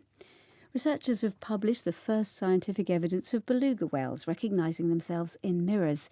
The marine mammals appeared to enjoy seeing their own reflections, posing and blowing bubbles. A village in Ghana has been holding its own celebrations to mark Aston Villa's victory in the Europa League. The English football club has a devoted following in Juaben, thousands of kilometres away from its stadium in Birmingham. BBC News. This is Outside Source on the BBC World Service, live from our newsroom here in central London. A couple of weeks ago on the programme, we talked about a disease, a condition most of us had never heard of, epidermolysis bullosa, more commonly known as EB. It is a rare genetic skin condition that has a devastating impact on those who have it and on their families. It became a talking point after an Australian man, Dean Clifford, who has EB, shared a photo. It showed him and his mum enjoying a game, a rugby game, I think it was. But the social media post was bombarded with hateful comments targeting his appearance, and an AI bot labelled him as wearing a zombie costume, which was, of course, incredibly hurtful to him. Meta has apologised for the way that Dean was treated. We then heard from Lucy, who, like Dean, has EB, and this is how she described her condition. EB is caused by a lack of collagen 7, which is the anchoring fibril that connects your top layer of skin to your bottom layer of skin. Without this connecting fibril, people with EB have very fragile skin. As you can imagine, if you were to trip and fall, if you have EB, instead of getting a bruise, your skin would slough off, similar to a third-degree burn, or you would blister. This also affects all internal surfaces as well. So for me, my EB is the worst internally. I've had over a dozen surgeries just on my throat to correct narrowing scar tissue that caused me to be unable to eat as a teenager. Thankfully, I haven't had that surgery in a really long time, but as you can imagine, it doesn't make life easy. That was Lucy, who has EB. Well, we wanted to discuss the condition with doctors who treat EB patients. So we brought together Dr. Anna Martinez from Great Ormond Street Hospital, that's here in London, Dr. Jemima Melerio at St John's Institute of Dermatology, also in this city, and Professor Day Morel from St George Hospital, Sydney, who's treated Dean Clifford and first spoke with his permission about what had happened to him. I was actually didn't know this was happening until another patient of mine in my clinic said, "Oh, by the way, have you heard of this condition called EB?" And I said, "Well, yes, I know a lot about it." And then he told me that he'd seen this on the Australian media. And then as soon as clinic was over, of course, I went and had a look. And unfortunately, our patients do get bullied a lot. And from a little age, people say to the parents, "Did you burn your child?" But then when it gets onto media, there's just an infinite number of people. And even it was shocking to me that a computer program could apparently start accusing him of being some kind of person wearing a zombie mask rather than a poor person whose face looks like been burned and scarred. And so he's such a lovely person, and he's a motivational speaker. And I'm very pleased that he had the courage to speak out against it. Let's turn now to EB itself. And Dr. Anna Martinez here in the UK. Tell us a little bit about the condition. What should we know? So, well, first of all, although it's rare, in the UK we have over 5,000 people living with EB, and worldwide about 500,000, possibly many more. And it is an inherited condition, so that means it's passed on either recessively or dominantly, and it causes the skin to be very, very fragile. But it doesn't only affect the skin, actually, it affects many surfaces of the body. And in the severe forms, it affects many organs internally in the body. So it's a genetic condition that's rare.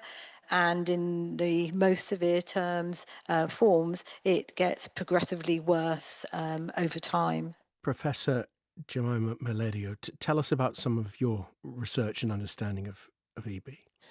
Yes, well, like Anna says, it's a genetic condition, but there are lots of many different types.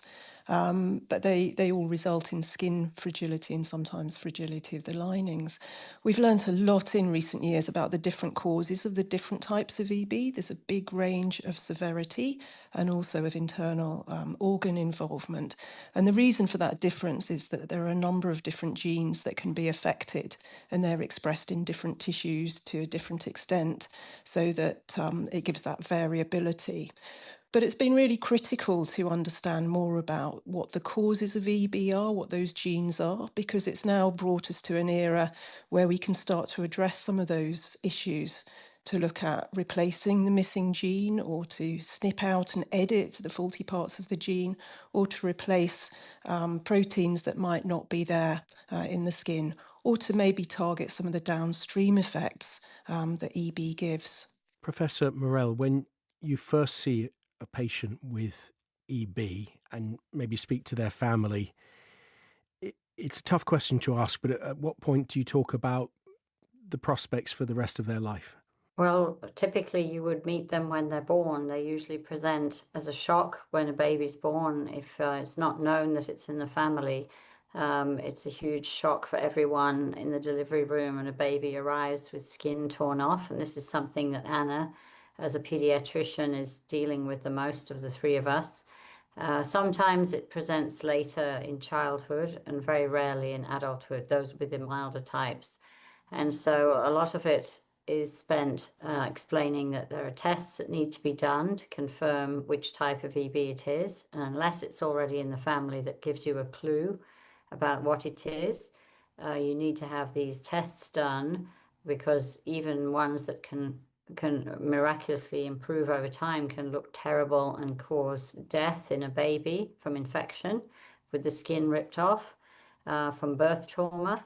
But there are other types that can have an atraumatic delivery and then start having small blisters, but which can rapidly deteriorate. So as Gemma was saying, important to find the cause from the tests that we have available before you start scaring the parents or giving them incorrect information. And Dr. Martinez, you were mentioned there as a pediatrician. How do you deal with seeing a little baby who has EB and the worry of the parents?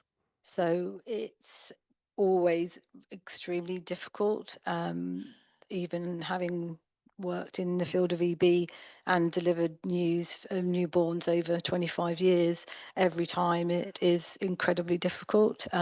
We have a team of experts. We have wonderful clinical nurse specialists that go to visit the newborn on site, because moving a baby when they're very fragile is extremely traumatic for the baby and also the family. So we go to the baby, we do the test, teach skin care immediately to the nurses, but also to the family. And then there is a lifelong relationship with the team and with that family, because EB affects every day of that child and adult's life from then onwards. Many children who then go on to be adults, successful, highly resilient, and extremely motivated, but they live with pain, open wounds, itching, hours of skin care that's needed throughout the lifetime, relentlessly, every day. There's never a break, never a day off, never a Saturday and Sunday off. And so we get an incredible opportunity to form the relationships with these families. But they are incredibly resourceful. They set up charities like Deborah, Cure EB, Deborah International throughout the world. And their motivation to work with us, with scientists, to get better treatment is incredibly inspirational. And it's down to them, actually, that we are where we are, really. With new treatments, as Gemma's mentioned, for EB. And Professor Gemma Miledio, how long can someone live with EB? Well, it really depends on the type. So we have people who are in their 80s who are living with EB, who are, getting on with life despite the constraints it puts on them. But at the other end of the spectrum, there are types of EB that are devastating and sadly result in death shortly after birth or sometimes in the first year or two of life. It's our aim really to obviously alleviate symptoms and suffering as much as possible, but really to enable people to go from childhood into adulthood, maintaining their full potential as much as possible, perhaps becoming parents themselves, holding down a job, going to university, things that many of us would take for granted. But actually, if you're doing that in the context of living with EB, it can be an enormous struggle. But as Anna said, people are very resilient. And I think our job as clinicians and as the charities dealing with EB, we've just got to enable people to have the best life possible whilst dealing with this devastating disease. Really a question to throw out there is, I imagine, a question many parents might have. What are the current treatments and what is the prospect of better treatments in the future? So this is Day from Australia. So I've got experience with one of the 3 treatments that have been FDA approved, and maybe Gemma and Anna can talk about the other ones. There's a treatment which is called Filzavez, which is a naturally derived compound from the birch bark tree, which contains something called betulins. And it was discovered a long time ago in folklore that it could help to heal wounds. And it was studied in Germany for burns. And then one of the dermatologists in Germany, a professor there, decided to try it in one of the more severe, deeper forms of EB. It doesn't replace anything specifically, it just enhances the healing of the cells across the chronic wound. So that's one of the pieces of good news. And now maybe Anna and Gemma can tell you about the other 2 treatments that have been approved, officially approved. I mean, I guess, though, to be absolutely honest, at present, the EB treatments that we really have are focused on highly specialised but supportive care. I think there includes advanced wound management, pain, nutritional support, managing the complications that we see in a big team called multidisciplinary team. But yes, there are some new treatments, as Day's mentioned. There's Filzavez. There is another treatment which is called BVEC, which is gene therapy. So actually it's a topical gel that's applied, which carries a vector, a virus that incorporates the missing protein into the skin. It has to be applied weekly. And it's very expensive, but it is approved in many places in the world, not actually in the UK yet. But that is a weekly treatment to treat small areas of skin. Does any of you ever get calls from doctors in developing countries saying, I've got a young baby here and a patient and our resources just won't be able to cope? Very frequently. It can be very challenging because we're not able to provide medical care for people elsewhere in other healthcare settings. It can be very difficult to get hold of things like specialised dressings or medicines that would help. Very often it's difficult even to have a bath, in countries where just basic hygiene standards are compromised. That can be extremely difficult. But I think there's always something that you can offer. There's always help that you can give. I think one of the most valuable things that all of us on this call have done is in helping support training for people who look after people with EB in other countries. That's really valuable, and it forges those links so that when they do have patients that they feel have EB or particular problems with that they can come to you and you can put your heads together and try and come up with solutions to make things the least bad possible. When we spoke to patients with EB, we spoke to one young woman who was finishing off her doctorate and was looking forward to getting married. And with the patients you've treated, are there any significant life milestones, be it as kids, be it as adults, that your patients have achieved, that you've been around to witness, that you think, I was really glad to see that? We've all got examples. I was just thinking of one girl who'd been told by a doctor who didn't really know anything about EB that she should have an abortion when she got pregnant because it would make her EB terrible. And that's the wrong advice that she had. Anyway, so when she came to me, she had a milder form of junctional EB, and she was a normal body weight, able to have periods, able to conceive, and she had 2 children. And those children have grown up as normal-looking people who are carriers, and that gave her a lot of satisfaction to be able to carry a child. So there are all sorts of ways that perhaps the others would like to tell you some other happy stories. I think when people, often with quite severe forms of EB, have healthy children, that is one of the most amazing parts of the job, to be able to witness that and support people through pregnancies that can be medically challenging, but you can get there and you can support people. Last year, I was invited to a wedding along with a couple of our EB nurses to a young woman who I first met when she was a baby living with junctional EB. And that was just such a wonderful day. And her mother's words were, I never thought I'd see this day. I never thought I'd see her get married. So to actually be there and witness that was one of the high points of my career, to be honest. You know, I'm humbled every time we see the patients that come for reviews. I can't single out one thing. I guess transitioning when they leave the paediatric hospital where I work at Great Ormond Street and actually move to Gemma, who's not only my colleague but a lifelong friend, looking after them then from the age of 16. And that is always an incredible day, very special, with several years of preparation. And I have to say as well, attending funerals, and that's absolutely tragic, but the sort of privilege, emotional to talk about it, because we really get to know the families very well.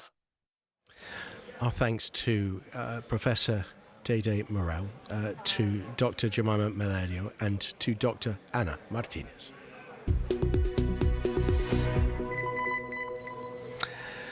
Well, we want to bring you some of the sports news here on Outside Source with Adi Adedoyan. On the BBC Sports website, there's an article that starts with the fact that a kickboxing world champion attempts to dethrone boxing's unified heavyweight king at the foot of the pyramids of Giza. It sounds like the plot of Hollywood's latest blockbuster movie. So I began by asking Adi, what on earth is going on? It's an event. Alexander Usyk, the unified heavyweight champion, is going to defend his WBC title against former kickboxing champion Rico Verhoeven. It's not the first time that a big-name boxer is going to face a fighter from a different discipline. You know, Muhammad Ali fought Antonio Inoki back in the 1970s. Floyd Mayweather fought Conor McGregor, a mixed martial artist. And more recently, Anthony Joshua fought Jake Paul in December. Jake Paul is a boxer, but is a YouTuber turned boxer.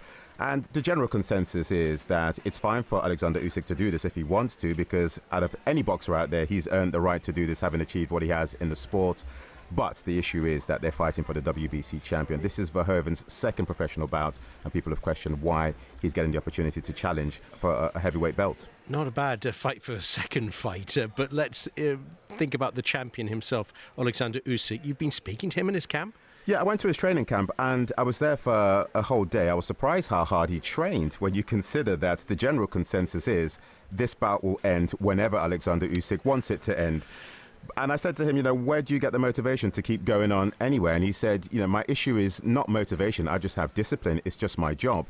And you have to guard against complacency. You might remember that Tyson Fury, the former heavyweight champion, fought a mixed martial artist called Francis Ngannou. That was expected to be an easy night for Tyson Fury, but he got knocked down that night. Yeah, it wasn't. Exactly. And that's probably complacency. So I think Usyk wants to guard against that. But as far as a contest is concerned, as I say, it will end whenever Usyk wants it to end. Let's turn to football then. Arsenal, the Premier League champions this season, have been putting forward their manager, Mikel Arteta. He's been giving a news conference. What has he had to say? Yeah, for the first time since they've been crowned champions, ending that 22-year wait, he said, you might remember that videos of them celebrating in the changing room after Manchester City drew with Bournemouth? Well, epic videos. Exactly, Yeah. brilliant videos. You didn't see Mikel Arteta in those videos because he said he was there, but 20 minutes before the game, I guess nerves, tension, he decided to go home. So he said that, yeah, exactly. He said, I couldn't watch it. I didn't even watch it on TV. I went into the garden, I lit up a barbecue, didn't watch it at all. All I could hear was noises in my living room. And then he said eventually his son ran out at the end of the game to say, Daddy, Daddy, we are champions. And he said it was a really emotional moment, one of the best feelings he's had in football. He said he called Andona Iraola, that's the Bournemouth manager who orchestrated that draw against Manchester City, to thank him for almost taking the Premier League title away from them because they beat Arsenal, but also helping them win. And Iraola has done a great job at Bournemouth, guiding them to a first European qualification in their history. No doubt he got an invitation to an Arteta barbecue. And also, they're not the only English club celebrating at the moment, because Wednesday was a mighty old night for Aston Villa. A brilliant night. They beat Freiburg 3-0 to win the Europa League that ended a 30-year trophy drought. Their last bit of silverware was the 1996 League Cup. This was a second major European title 44 years after they won the European Cup in 1982. And what was brilliant about last night is 9 of that team from 82 were at the Beşiktaş in Istanbul to watch Unai Emery win his 5th Europa League. And he's done a great job at Villa. He's really transformed the club. First European title in 44 years, as I say, second Champions League qualification this season. And if you're trying to attract major players to the club, well, there you go. You can tell them this is what we can do. We can challenge the major teams. We can win trophies.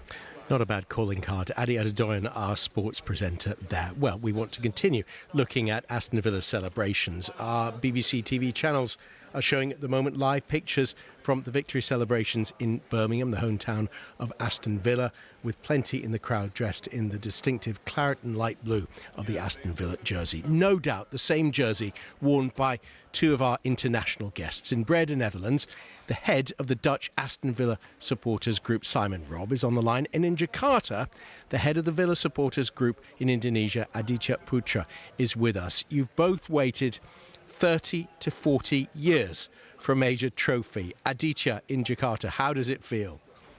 It's amazing. It's incredible. It's, oh my God, you can name it, because you know how long we can wait and how long we struggle in the Premier League so far, and look at now Aston Villa competing in Europa League and winning it. It's amazing, fantastic. Simon, firstly, what brought you to support Aston Villa? Hi. Firstly, I'd like to just apologise if you can't hear me too clearly. I left my normal, regular speaking voice behind in Istanbul.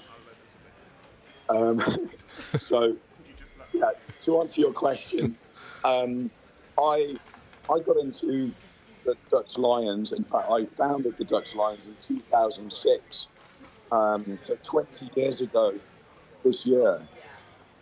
And I got into it simply because, frankly, I moved to the Netherlands at the beginning of the millennium, and I was playing amateur football, and I got some of my teammates interested to come to England and see a game. We went over with 2 carloads. We came back. We had the best time. Word spread, and then, you know, suddenly next year, 24 people wanted to go. So if you can imagine trying to get that many tickets for a Premier League game, it was very difficult. So someone gave me a tip: you should literally go to your nearest Lions club and get their support. And realised, hang on a minute, I wasn't once in the Netherlands. I'm Birmingham born and bred, Villa fan my whole life. Why don't I ask Villa if I could set up the Dutch Lions? So that's exactly what I did. Nice. You've earned the right, by the way, to that sore throat. You really have. And Aditya, over the years in Jakarta, when you've told friends, family, neighbours that you're an Aston Villa supporter, what kind of reaction did you get? Nobody believes it, because they can say, why you choose Aston Villa and why you support Aston Villa, because why not Manchester City, MU, Chelsea, Arsenal? But you know, I didn't choose to support Aston Villa, but the club chose me to support them. And what's it been like so many years, presumably having people saying to you, you're never going to win anything, you're never going to win anything. Have you spent the day messaging everyone saying we did win? Yeah. I thought my colleagues, my friends, and yeah, look, guys, we win something right now. And what about you, Simon? Has it been a day of messaging people? Absolutely. Well, I mean, I'm feeling very blessed that all of my friends, even my work colleagues, have sent me messages of congratulations. And I arrived home to my lovely partner, Lika, and she had decorated the living room with all of my scarves and a big picture that I had blown up a few years ago. So it was quite an emotional return home after quite a long trip back. But honestly, I wouldn't change anything for the world. It means the world. And to, like I mentioned earlier, to get this success on our 20th anniversary of the Dutch Lions is also really special. I'm on cloud nine. Do you wish you were there in Birmingham today with all the supporters? It's always nice to come back to the city of my birth, but, you know, I moved out here a long time ago, and frankly, I'm all partied out, to be honest. I've had 2 days of shouting, screaming, singing, chanting, and being with my Villa brethren. Let the other guys do it in Birmingham. I'm sure they'll do a great job. And for anyone out there listening, you know, get yourself a medicinal whiskey for the next day, and you'll be able to talk. You've done your bit. And Aditya, do you have plenty of Aston Villa fellow fans in Jakarta to celebrate with? And looking at the pictures of the street celebrations in Birmingham, would you think of holding your own parade in Jakarta?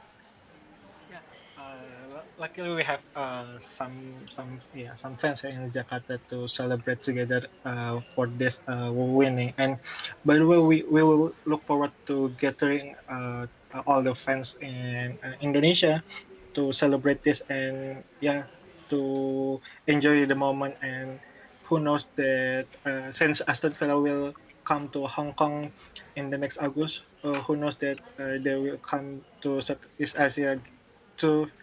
In the time. Would you go? Would you go to Hong Kong to watch them?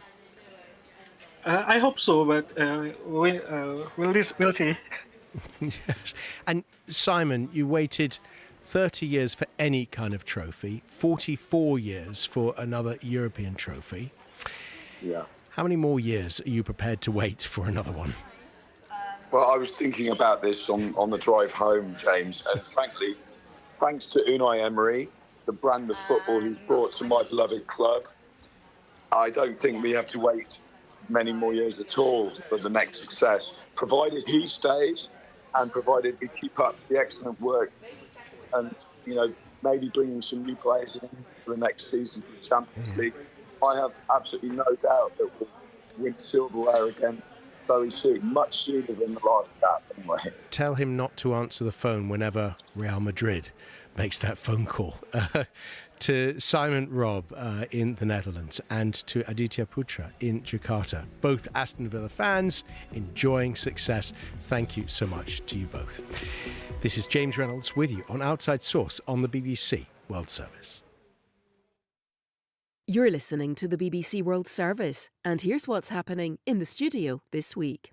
We're in Sydney to meet the Schindler's List author Thomas Keneally. I'm 90 years old, and I want to write the best possible novel ever written by someone over 90. Ambition never ceases to be a spur. In the studio. To listen, search BBC The Documentary online or wherever you get your BBC podcasts. In 60 Minutes, Outlook with Asia Fuchs. A little girl in the Cuban countryside who loved to sing, a chance encounter with Fidel Castro, and the secret mission that whisked her away to America, onto the stages of Las Vegas. For Candy Sosa, all roads led back to music. This is the BBC World Service, the world's radio station.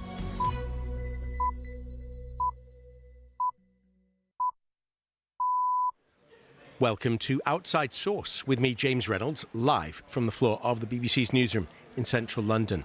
On the programme, we will follow the response to the actions of Israel's ultra-nationalist National Security Minister Itamar Ben-Gvir, who posted now a widely circulated video showing detained Gaza flotilla activists being taunted whilst being held in stress positions. The detained activists have now been deported from Israel. Many have landed in Turkey. We've seen some of the footage of their arrival over the past hour or so. Around 20 countries have condemned the minister's actions, and we will speak to a couple of pro-Palestinian activists who have either organised or actually taken part in previous flotillas. What then is the aim of those flotillas? Might it perhaps be more practical to send aid to Gaza via existing humanitarian organisations? Israel has accused activists of carrying out PR in the service of Hamas. I'm Debbie Russ with the BBC News. An angry mob has set fire to a hospital in the eastern Congolese town of Bunia after the death of a patient suspected to have had Ebola. The BBC understands relatives stormed the facility and tried to remove the body after health workers refused to release it. Emery Makumeno is in the capital, Kinshasa. It is one of the insecure provinces of the country, also facing quite a significant number of internally displaced and also quite a number of people who are also coupling with other diseases, cholera, mpox. So it's a mix of all of these issues that is also affecting South Kyiv. The three provinces are facing challenges of movement due to the ongoing active fighting between the army and various armed groups, and that can delay help for those who have contracted the disease. US border authorities have ordered an Air France flight bound for the United States to divert to Canada because a person from the Ebola-hit DRC was allowed to board in error. The agency told the BBC it took decisive action to stop it landing in Detroit. Activists from a Gaza aid flotilla raided by Israeli forces in international waters have recounted stories of abuse after their deportation from Israel to Turkey. The activist treatment has sparked widespread international condemnation after the far-right Israeli security minister posted video of many of them bound on the floor of a detention centre as he taunted them. One described their treatment to reporters on arrival in Turkey. From the moment that we entered the prison ship, we were violated in all different manner of ways, and the fact that Israel would do that to us, with the world on us, I can only imagine what they do to Palestinian prisoners. I've seen one female comrade of ours get beaten up by 3 male soldiers and pointing their guns at her and kicking her on the ground, and that's 3 grown men doing that to a woman as well. The US Secretary of State, Marco Rubio, says Cuba has accepted an offer of $100 million in aid. But he said Washington was only prepared to donate this through humanitarian organisations, such as the Roman Catholic Church, that are not linked to the communist government. He was speaking to reporters in Miami. We're not going to do humanitarian aid that falls into the hands of their military company that they have, and then they take that stuff and they sell it at the dollar stores and put the money in their pocket. That's not going to work that way. So I was in Rome a couple weeks ago and met with the Catholic Church again. They're prepared to step forward. A bunch of other NGOs. I have a letter in my pocket right now from a humanitarian organization that's already operating inside of Cuba that's prepared to do the distribution. Cuba is enduring a crippling economic crisis caused in part by a US blockade. BBC News. The leaders of Russia and Belarus have observed joint nuclear drills spanning land, sea and air. Russia said the 3-day exercise mobilised 64,000 troops and more than 200 missile launchers. The Belarusian President, Alexander Lukashenko, described the nuclear-capable missiles as a machine he'd dreamt about for a long time. President Putin affirmed that nuclear weapons remained a last resort. The German Chancellor, Friedrich Merz, has set out proposals to make Ukraine an associate member of the European Union while it goes through the lengthy process of becoming a full member. In a letter to top EU officials, Mr. Merz set out a plan which would allow Ukraine to attend summits without giving it voting rights. Relatives of victims who died in an Air France plane crash in 2009 have welcomed a ruling which found the airline and the manufacturer Airbus guilty of corporate manslaughter. 228 people were killed when flight AF447, travelling between Rio de Janeiro and Paris, crashed into the Atlantic Ocean. Hugh Schofield is in Paris. They've pushed from the start for a recognition of what they see as the two companies' liability in all of this. They have a strong sort of anti-corporate sentiment behind it. They feel that the companies are doing what companies always do, which is offloading the guilt on dead humans, the poor pilots who died, and shirking through the use of massive legal fees, shirking their own responsibilities. A satirical Indian political group known as the Cockroach Janta Party has attracted nearly 16 million followers on Instagram. The party was formed online after India's Chief Justice allegedly compared unemployed young people drifting towards journalism and activism to cockroaches and parasites. He later clarified he was referring to people with fake and bogus degrees. Criteria for joining the Cockroach Janta Party include being lazy, unemployed and chronically online. BBC News. You're listening to Outside Source on the BBC World Service. We're live from our newsroom here in central London, seeing live pictures of President Trump speaking to reporters in the Oval Office, pictures from the United Nations in New York. We can see a victory celebration in which Aston Villa footballers returning to Birmingham are celebrating their victory in the Europa League. We turn, though, to the Middle East to begin the programme. Israel says it has deported all foreign activists from the Gaza-bound flotilla after more than 20 countries have condemned Israel after its National Security Minister, Itamar Ben-Gvir, posted a video showing the detained activists being roughly treated while he was seen to taunt them. Israel's Prime Minister, Benjamin Netanyahu, in a rare criticism, said that the Security Minister's actions were not in line with Israel's values. Two activists who were part of the flotilla, who were detained, have spoken to journalists in Turkey in the last hour. From when we were intercepted, we were met with such levels of violence. Our boats were shot at. And from the moment that we entered the prison ship to touching down in occupied Palestine, the fact that Israel would do that to us, with the world on us, I can only imagine what they do to Palestinian prisoners every single day, with the lack of media attention, with the lack of journalists and the eyes around the world on them. I mean, we were very aware that they were filming us when we were there, and clearly they're not going to post when they throw flashbang grenades on the deck to disperse a crowd of 60, 80 people. They're not going to post pictures of when they come into the compound on the ship, with a full line of riot police, when they shoot at us with rubber bullets. Clearly they're not going to post that. They're going to post the lull in between. Two activists there speaking to reporters within the last hour. Will Israel's authorities have not yet commented on the specific allegations you heard just there. We want to bring in the BBC's Emir Nada in Jerusalem. Emir, some of our audience will have seen the original video, others won't have seen it. So let's go back a bit. Do describe what's in it, please. I was disgusted, quite frankly. It's political electioneering by a minister that unfortunately doesn't understand the consequences, or maybe he does understand the consequences and he doesn't care. Just to explain there, and it's very, very important that we stop and explain that was not Emir Nada.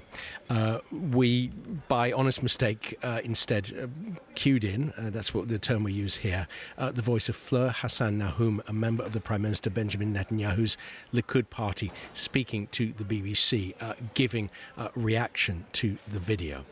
So that was the reaction from Fleur Hassan Nahum, giving reaction to the video. We will now hear from Emir Nada. Emir, hello. Hello there. Hi. So this was a 38-second video, just to answer your question, shared by the minister Itamar Ben-Gvir yesterday, a hardline far-right minister who's part of the coalition government. And it's really him parading through rows of these activists who've been seized from these over 50 boats in the past few days, earlier in the week. They were brought to detention sites in Israel. You see them in the video in stress positions, zip-tied hands behind their back.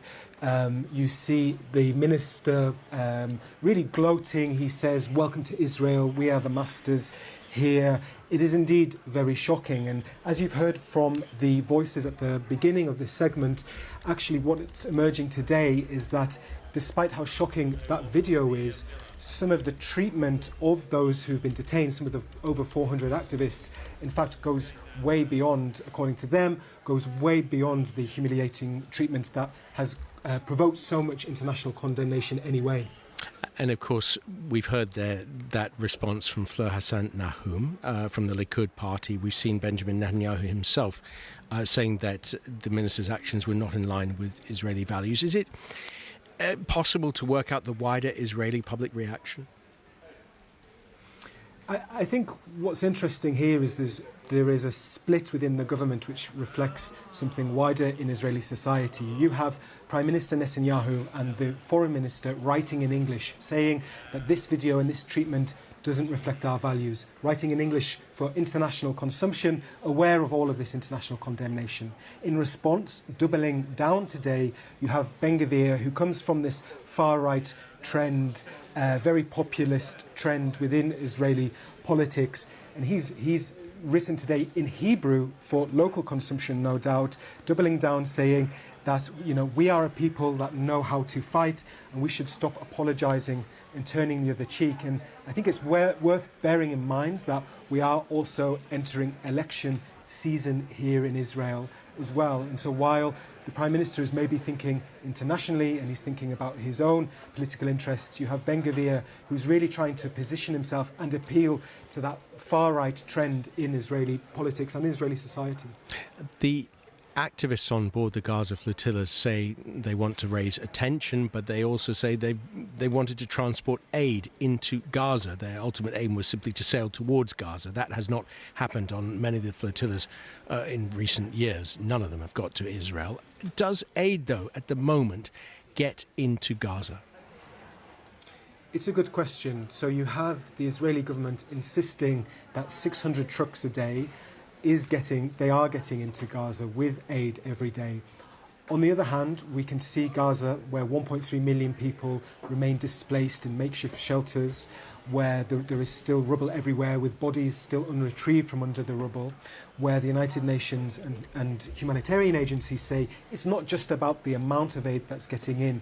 There are still Israeli restrictions on the type of aid, be that medical supplies, be that the equipment and the machinery needed to build infrastructure to give people safety. There are 43,000 people with life-changing injuries. There's not a single rehabilitation centre. So it's not really about the quantity, it's about the types of aid. And they still allege, and the activists aboard the flotilla allege, that these are still intentional restrictions being placed on aid getting into the Gaza Strip by the Israeli government. Emin Nada, thank you so much for joining us. Well, we wanted to speak to people directly involved in coordinating the flotillas, a technique that pro-Palestinian activists have begun using in 2010 to draw attention to the Palestinian cause. Before we came on air, I spoke to Huwaida Araf, an activist in Detroit in Michigan, who's been involved in a number of flotillas, including most recently in July and October 2025. And Hazami Barmada is a spokesperson for the Global Sumud Flotilla, whose activists were detained earlier this week. She's currently in Washington.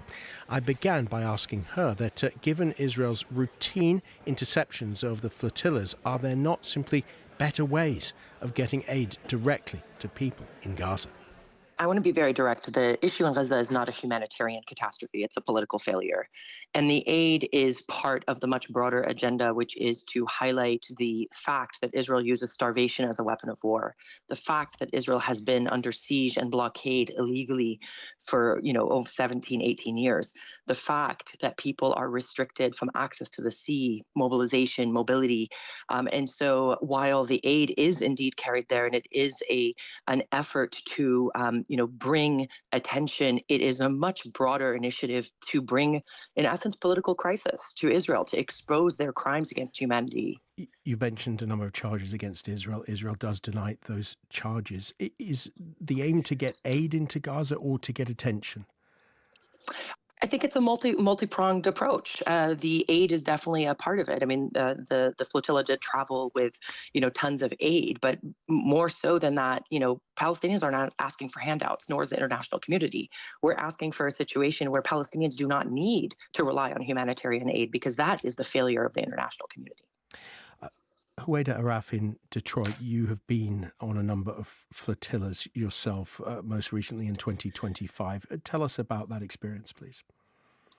I do want to underscore that the sadness of the fact that I have been on many flotillas, because we have been trying to break Israel's illegal siege on Gaza since 2008. That was actually the first boat that I was on, and we weren't carrying any aid then. And over the years, it hasn't been about aid. It's about changing the political realities that have deliberately left Palestinians in need of aid. Yes, our boats do carry aid because we're going and we're trying to get there, and so we want to carry what we can, because Israel has manufactured this crisis, this humanitarian catastrophe where people need aid. And then the international community has let Israel to continue to control what aid is able to get to a people that they are actively genociding. And I know you said Israel would deny this. Of course, no country would say we're committing a genocide, but they are credibly accused of genocide. They're before the International Court of Justice, and all human rights organizations have said so, have reached that conclusion. My experience has been varied. Israel has used various levels of violence against us. In 2010, on a flotilla that I was on, Israel killed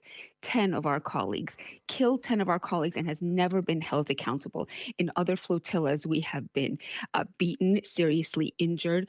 We are abducted from international waters where we are sailing lawfully. Israel comes and abducts international civilians from international waters, and then brutalizes them, deliberately humiliates them, and deports them to their countries, and claims that it is doing this all in line with international law, which couldn't be further from the truth. You both mentioned the fact that one of the main aims is to bring political attention to what's happening, and that the aid is, if I understood it right, not the primary aim, in which case why carry any aid at all? I want to be clear. I mean, there was 11,000 kilograms of aid that was on board of the vessels. And I think with the broader kind of ecosystem around, highlighting the catastrophes of weapon, food as a weapon of war, it is not just symbolic. There is indeed humanitarian catastrophe currently. We know of multiple cases of famine, of starvation that have been adequately reported by multiple international organizations. And so while that aid is tiny fraction, the fact that we can actually elevate a conversation around the fact that aid is being restricted, that aid is being blocked at the border. So I think there's a broader conversation to have utilizing the aid as a mechanism to have a broader conversation on why do people have to sail across the sea with aid on their boats to begin with. This should be the response of the international community upon seeing this, and there should be action taken to ensure that flotillas, to what Huwaida said, are not needed. We should not be in a situation where it takes pictures and videos of Ben-Gvir assaulting and abusing international participants for 10 countries to summon their Zionist ambassadors.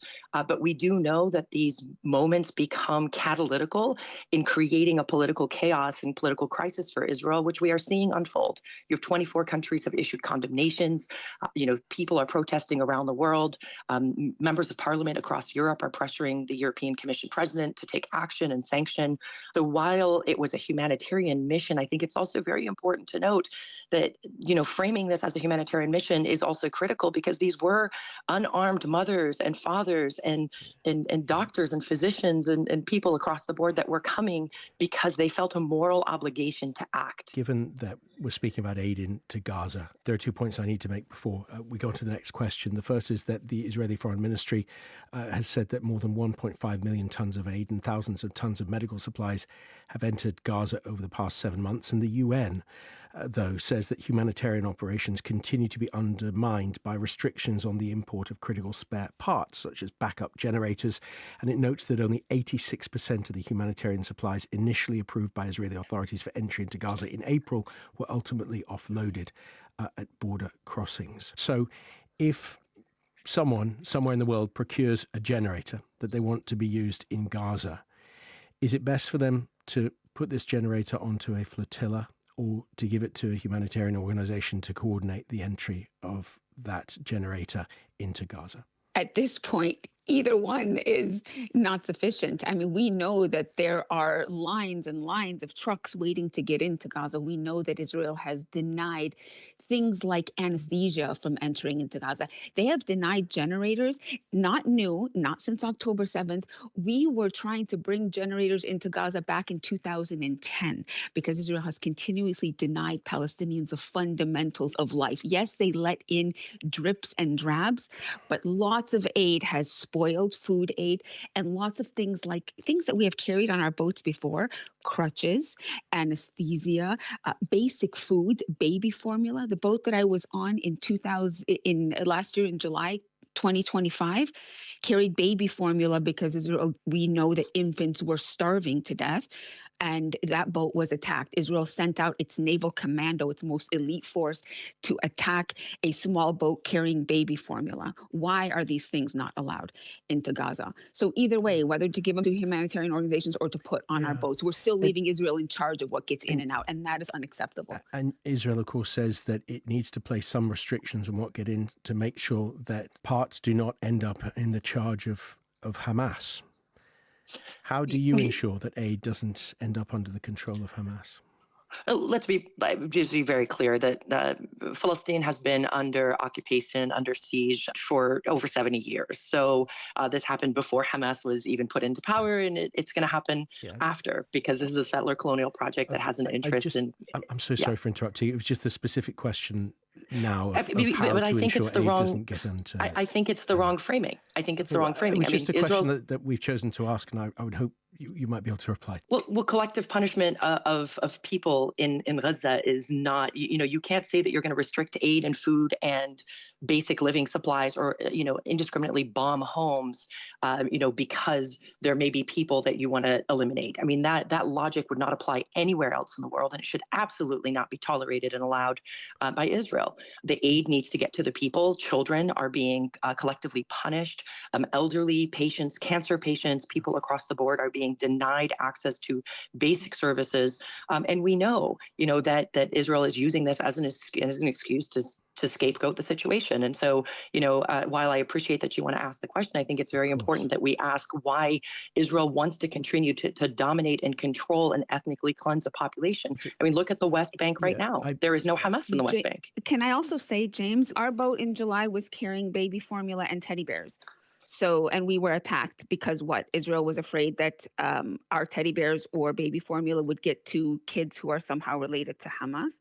I mean, we have to call out these lies that are used to justify an illegal blockade. Hueda Araf and Hazami Barmada there. Well, Israel rejects accusations of genocide, describing the accusation as unfounded and morally repugnant, and says if any organisations want to deliver aid, they could be transferred to Gaza through existing lawful humanitarian channels.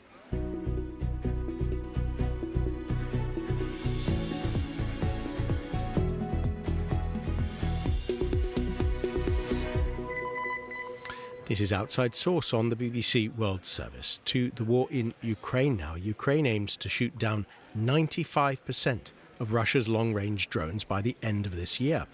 In recent months, Moscow has been stepping up its long-range strikes, but so has Ukraine, launching hundreds of drones a day at Russian oil refineries and cities.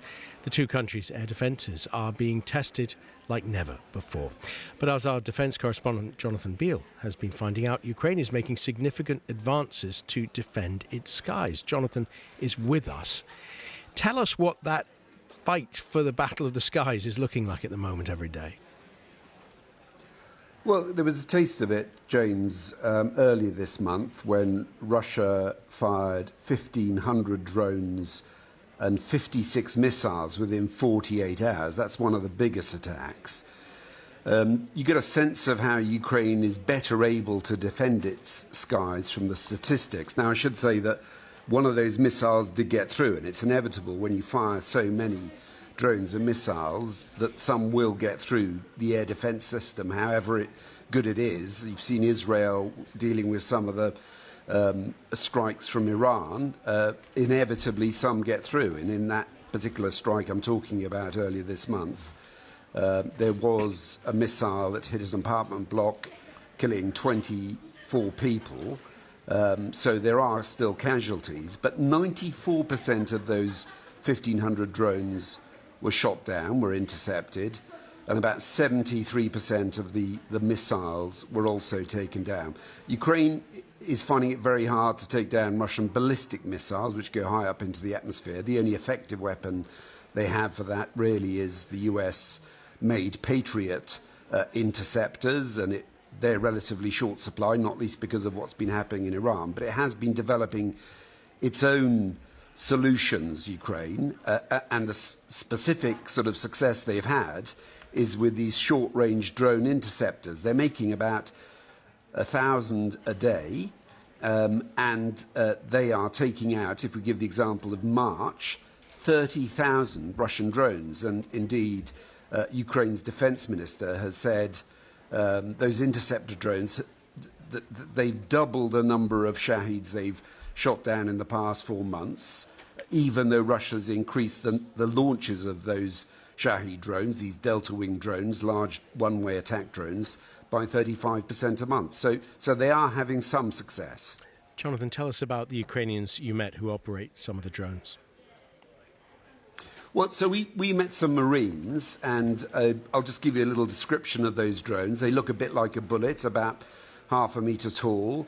I think what's extraordinary about them is that, you know, they're launched from the ground and very quickly can reach speeds of 300 kilometres an hour to intercept those drones. And there's plenty of footage of those interceptors going in, destroying the Shaheeds, and they are having some success. The unit we spoke to was working very close to the front line in Kherson. They had to move quickly because they are being targeted too by the Russians. The Russians are looking out for Ukraine's air defences. And then we also went to a private company that is helping shoot down Russian drones. That was in Kyiv, which is to the north. And essentially, Ukraine set up a initiative whereby private companies can buy their own machine guns mounted on turrets, which are operated by civilians. Now, I'd stress that, you know, these aren't taking out huge numbers, but they are thickening Ukraine's air defences, making it more effective. You also spoke to Welkos, who commands the Ukrainian drone unit you went to see. Let's hear briefly from him.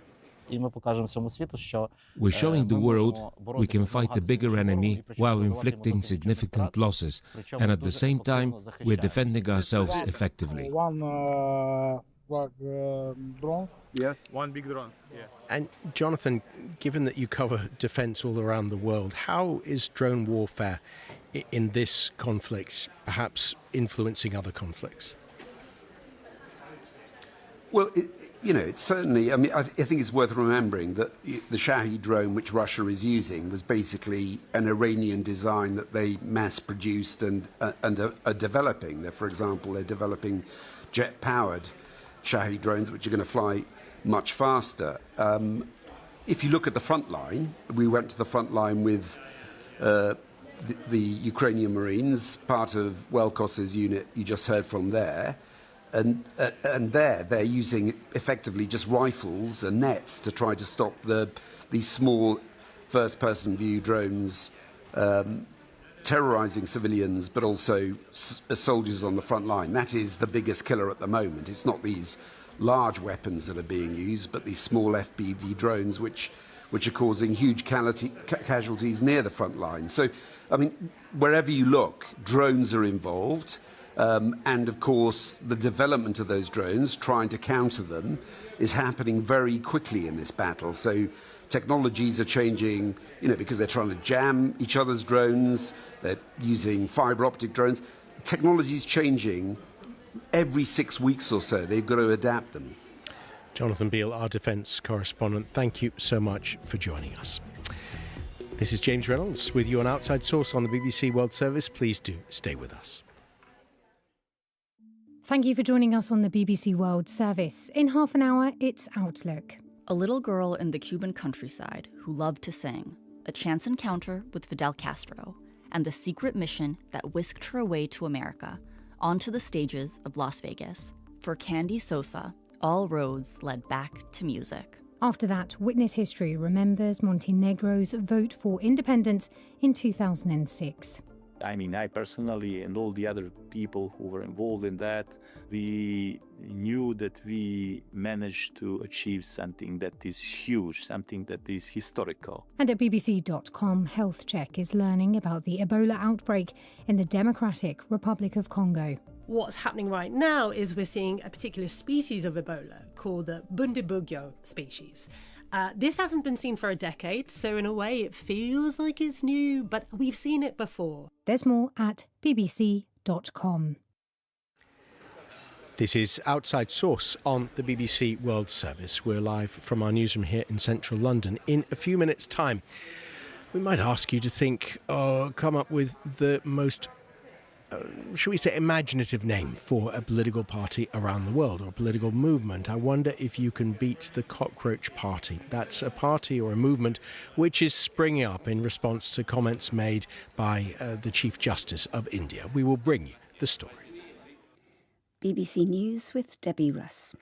A hospital treating Ebola patients in Congo has been set on fire by a mob trying to retrieve the body of someone infected. At least 6 patients have escaped, including 3 known to have Ebola. American border authorities have ordered an Air France flight to divert to Canada because a person from the DRC hit by Ebola was allowed to board.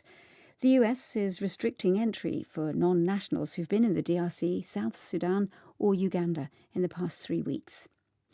Deported activists from a Gaza aid flotilla raided by Israeli forces in international waters have recounted stories of abuse in an Israeli prison. One of the more than 400 campaigners said he witnessed 3 Israeli soldiers beating up a woman. Several countries have summoned their Israeli ambassadors in protest. The US Secretary of State, Marco Rubio, says Cuba has accepted an offer of $100 million in aid from the United States. But he said Washington was only prepared to donate this through the church or other humanitarian organisation. On Wednesday, Mr. Rubio insisted Cuba's economic crisis was not linked to an ongoing US blockade. A Paris appeals court has found Air France and Airbus guilty of corporate manslaughter over a plane crash in 2009. The airliner came down in the Atlantic on a flight to Rio de Janeiro, killing everyone on board. A Turkish court has ordered the suspension of the current leader of the main opposition party, Özgür Özel. The CHP has faced numerous accusations it says are politically motivated. Japanese authorities have arrested a man accused of a drunken joyride around Tokyo in a fake undercover police car in December. Police say the car was altered by his friend, complete with a red flashing light and blaring sirens. That's the latest. BBC News. You're listening to Outside Source on the BBC World Service. In the last hour, the US Secretary of State Marco Rubio has said that Cuba has accepted an offer of $100 million in aid, but said that Washington was only prepared to donate this through humanitarian organizations that are not linked to Cuba's communist government. It comes after China told the US to stop brandishing judicial action and sanctions against Cuba, following Washington's indictment of the former Cuban president Raul Castro, who's 94, on murder charges. Cuba is enduring a crippling economic crisis caused in part by a US blockade. Here's Mr. Rubio speaking to reporters. We're not going to do humanitarian aid that falls into the hands of their military company that they have, and then they take that stuff and they sell it at the dollar stores and put the money in their pocket. That's not going to work that way. So I was in Rome a couple weeks ago and met with the Catholic Church again. They're prepared to step forward. A bunch of other NGOs. I have a letter in my pocket right now from a humanitarian organization that's already operating inside of Cuba that's prepared to do the distribution.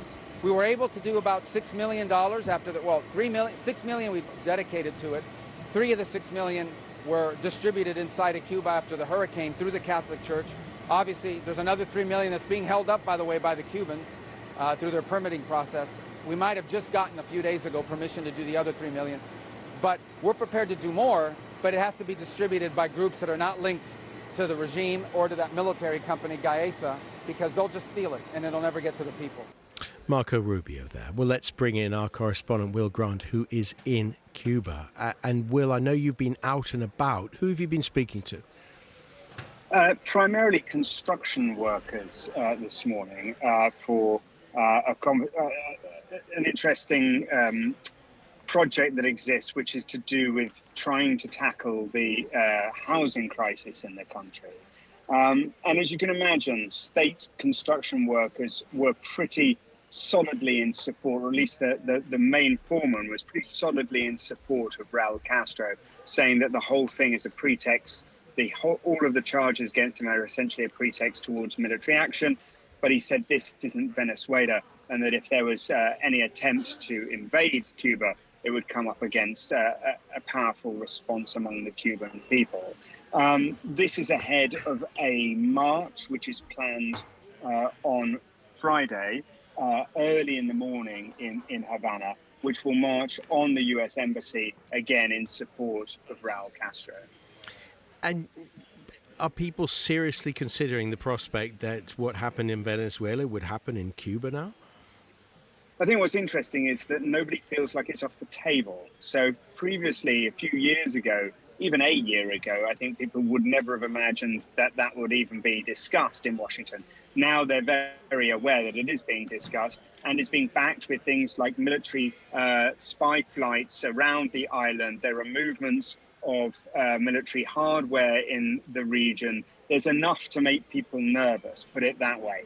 And then when you see that 30 years after the event, a murder charge has been brought against one of the historic leaders of the revolution, it's certainly enough to make people wonder. But I mean, I'm in the car at the moment looking out at sort of young people looking for private transport, people coming back from a morning at school, people basically trying to go around their daily lives. And it's a genuine struggle. Every facet of ordinary life here has been hit by this pressure campaign, of which, of course, the charges against Raul Castro are the latest part, but the main part of it has been to essentially switch off the distribution of oil to the island since January. The US has been speaking about that offer of $100 million. Does that, on a practical level, make difference to many people? It is on one level a drop in the ocean about what Cuba needs. Of course, it's $100 million, which is welcomed by ordinary people, particularly if the way that Marco Rubio paints it, that it can be distributed through the Catholic Church and aid agencies who can guarantee that it will get to the most vulnerable and those who need it the most. That would be welcomed. The answer, of course, from President Miguel Diaz-Canel is why give us $100 million, even if we can reach an agreement on how it's distributed, rather than just lift this fuel blockade. That is, of course, the real issue that Cubans want dealt with. Whether or not a political solution is reached or some kind of temporary respite or whatever happens, but some way in which they can guarantee the blackouts begin to come to an end, that they can depend on a regular supply of fuel, and that ideally, from the perspective of ordinary people, this conflict, this constant sort of war footing is brought to an end sooner rather than later. Will Grant, our correspondent in Havana, many thanks. A couple of weeks ago on the programme, we spoke about a condition most of us had never heard of, epidermolysis bullosa, or EB for short. It's a rare genetic skin condition that has a devastating impact on those who have it and their families. It became a major talking point after an Australian man, Dean Clifford, who has EB, shared a photo showing him doing something pretty normal, attending a rugby match with his mum. The social media post, though, was bombarded with hateful comments targeting his appearance. An AI bot had automatically labelled him as wearing a zombie costume. Meta has apologised for that description. We heard, when we dialed up, Lucy, who, like Dean, has EB, and how she described her condition. EB is caused by a lack of collagen 7, which is the anchoring fibril that connects your top layer of skin to your bottom layer of skin.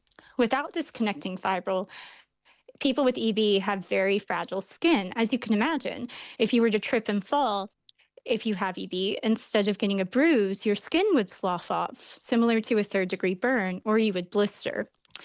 This also affects all internal surfaces as well. So for me, my EB is the worst internally. I've had over a dozen surgeries just on my throat to correct narrowing scar tissue that caused me to be unable to eat as a teenager. Thankfully, I haven't had that surgery in a really long time, But as you can imagine, it doesn't make life easy. Lucy, who has EB. Well, we wanted to bring together doctors who treat EB patients. So we'll hear now from Dr. Ana Martinez from Great Ormond Street Children's Hospital here in London. Dr. Jemima Mellerio is at St John's Institute of Dermatology, also here in London. And Professor Dede Morel is from St George Hospital in Sydney. She's treated Dean Clifford. She has his permission to speak about his case, and she spoke about what had happened to him. I was actually didn't know this was happening until another patient of mine in my clinic said, "Oh, by the way, have you heard of this condition called EB?" And I said, "Well, yes, I know a lot about it." And then he told me that he'd seen this on the Australian media. And then as soon as clinic was over, of course, I went and had a look. And unfortunately, our patients do get bullied a lot. And from a little age, people say to the parents, "Did you burn your child?" But then when it gets onto media, there's just an infinite number of people. And even it was shocking to me that a computer program could apparently start accusing him of being some kind of person wearing a zombie mask rather than a poor person whose face looks like been burned and scarred. And so he's such a lovely person, and he's a motivational speaker. And I'm very pleased that he had the courage to speak out against it. Let's turn now to EB itself. And Dr. Ana Martinez here in the UK. Tell us a little bit about the condition. What should we know? So, well, first of all, although it's rare, in the UK we have over 5,000 people living with EB, and worldwide about 500,000, possibly many more. And it is an inherited condition, so that means it's passed on either recessively or dominantly, and it causes the skin to be very, very fragile. But it doesn't only affect the skin, actually, it affects many surfaces of the body. And in the severe forms, it affects many organs internally in the body. So it's a genetic condition that's rare. And in the most severe forms, it gets progressively worse over time. Professor Jemima Mellerio, tell us about some of your research and understanding of EB. Yes, well, like Anna says, it's a genetic condition, but there are lots of many different types. But they all result in skin fragility and sometimes fragility of the linings. We've learned a lot in recent years about the different causes of the different types of EB. There's a big range of severity and also of internal organ involvement. And the reason for that difference is that there are a number of different genes that can be affected, and they're expressed in different tissues to a different extent, so that it gives that variability. But it's been really critical to understand more about what the causes of EB are, what those genes are, because it's now brought us to an era where we can start to address some of those issues, to look at replacing the missing gene, or to snip out and edit the faulty parts of the gene, or to replace proteins that might not be there in the skin, or to maybe target some of the downstream effects that EB gives. Professor Morel, when you first see a patient with EB and maybe speak to their family, it's a tough question to ask, but at what point do you talk about the prospects for the rest of their life? Well, typically you would meet them when they're born. They usually present as a shock when a baby's born. If it's not known that it's in the family, it's a huge shock for everyone in the delivery room, and a baby arrives with skin torn off. And this is something that Anna